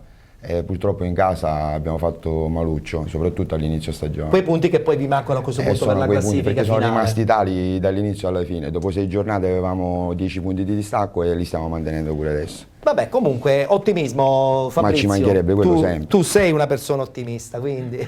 Parliamo adesso del girone G del campionato di prima categoria e dobbiamo festeggiare il ritorno in eccellenza del Mister Bianco. Guardiamo i risultati in maniera velocissima, sottolineiamo appunto il pareggio contro l'Armerina del Mister Bianco e soprattutto dobbiamo complimentarci ancora una volta con il gruppo di Mister Bianco che si è spostato a Mister Bianco questa questa stagione, un gruppo ormai storico, no? Sia dal punto di vista dirigenziale che dal punto di vista dei giocatori, e i risultati vi hanno dato ragione, caro Lele. Sì, Ettore, lo staff dirigenziale non merita assolutamente la categoria.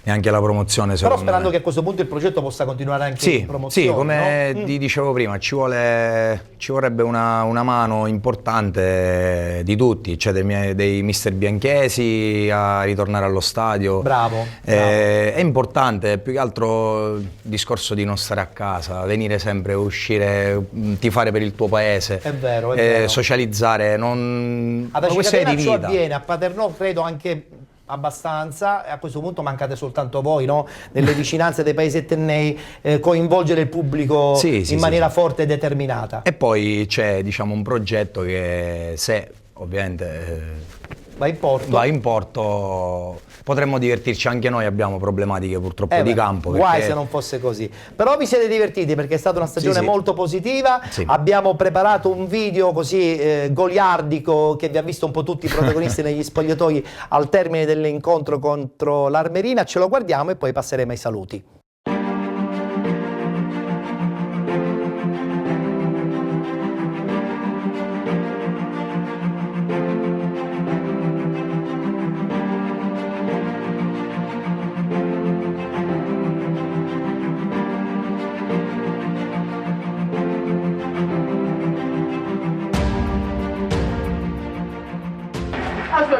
Dopo aver concluso questo campionato in cima, mi sembra doveroso festeggiare con qualche rima. Per delle persone con cui divido lo spogliatoio, amici, fratelli e compagni per i quali muoio. Cominciando con Spina, che è il nostro vero portiere, per poi citare quell'altro che solo in banchina si può sedere.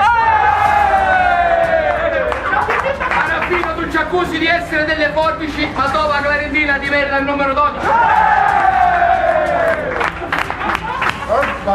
Continuo in difesa in cui di sicuro non ha un ruolo secondario, me frati, grandissimo vichingo Caliottari. Capace di giocare bene ogni settimana, ma capace magari di stare sinerare.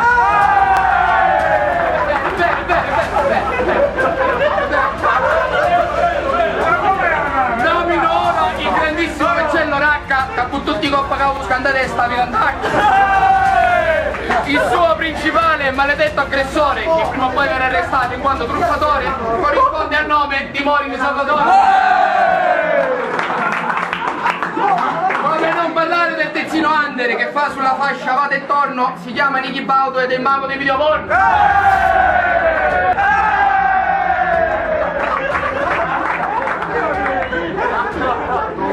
Mentre narro questa storia mi fermo e penso come un spacchio può giocare ancora vincendo. Sperando che per lui sia l'ultima annata, così ci affiniamo questa pagliata. Concludo la difesa con quello che per Di Maria è la stella, che corrisponde al nome di Giuseppe Tamburello. Difensore ignorante di quelli vecchio stampo, non si sa come uomo che era il giocare.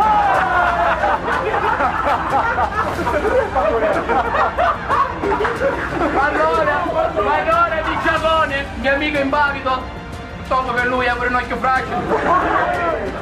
Passiamo al centrocampo dove gioca un grande veterano, il re degli allippatori con la fidanzata Marco Maesano.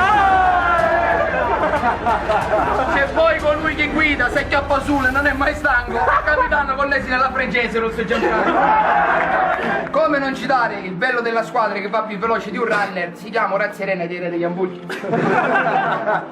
Poi c'è Garozzo che lo chiamano il Cobra, il serpente, a me sottovolta mi sembra un gattino con un solo dente. Tra qualche anno potrò dire anch'io c'ero tra 1000 battaglie dello skip dell'ottimo guerriero. Come dimenticare Cristoforo, il mister delle parate, ma non di palloni, bensì di arancine e cartocciate.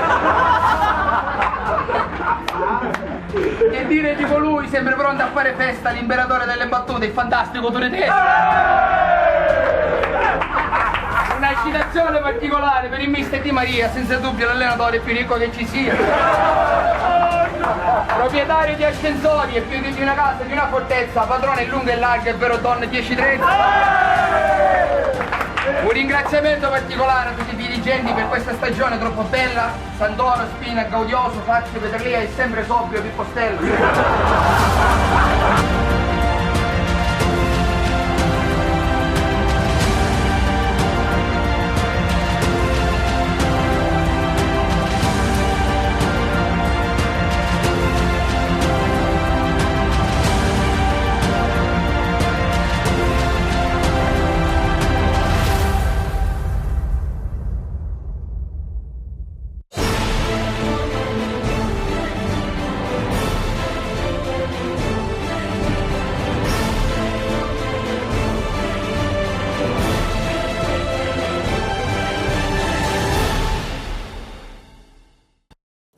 Allora, che dire, il dilettantismo è proprio questo, bisogna un po' prendersi in giro, quasi da dopolavoro, no? Caro Fabrizio, deve essere anche così. Deve essere inteso, e su questo probabilmente si potrà costruire poi veramente il gruppo della squadra. Ogni vittoria è figlia, sicuramente di tutto questo. Bene, siamo ai saluti. Allora, salutiamo giustamente Fabrizio, un in bocca al lupo per il proseguo della stagione, sperando che questi di finire alla grande. Arrivano. Del resto stasera mi ha invitato con dei vincenti. Quindi porta bene, attenzione. Speriamo che sia di buon auspicio, non c'è 2 senza 3. Assolutamente. Ringrazio tutti voi. Grazie a Fabrizio Belluso, mister della Cicatena, un ringraziamento anche al presidente. Grazie a voi, io spero di vedere un nostro video. Assolutamente, ma anche il vostro. Tra qualche settimana magari. Certo. Anche se la lotteria dei playoff è sempre molto difficile, quindi bisogna lavorarci sodo. Purtroppo sì. Disputare è sicuramente importantissimo. Saluto e abbraccio fortemente anche tutti i ragazzi del Mister Bianco, in particolar modo a Lele Garozzo, che è stato il bomber e che ha rappresentato sicuramente insieme a me, anche è giusto dirlo, Lorenzino, Pietro, tutti gli altri gruppi. Assolutamente. Io volevo ringraziarti al solito perché sei sempre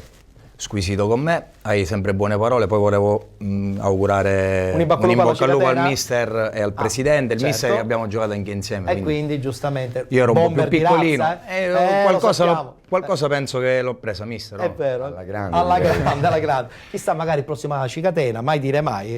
Chissà. In bocca al lupo per la stagione grazie che verrà. E un in bocca al lupo a tutto Paternò, in modo particolare alla Paternese, mister Palumbo e il direttore sportivo Pesce. Ci saluti anche il presidente. Sarà una stagione importante anche la prossima, quindi mi raccomando, fate quadrato perché è fondamentale l'organizzazione. La programmazione è la cosa più importante nel calcio. Perfetto. Grazie, in bocca al lupo. Noi ci salutiamo qui, ci congediamo e diamo appuntamento naturalmente alla prossima settimana, come al solito tra le 19 e le 21, ricordando che siamo in replica anche nella tarda serata della stessa domenica. Penalty, come al solito, ritornerà puntuale domenica prossima alle 19, perché noi parliamo di calcio, ma solo di calcio dilettantistico.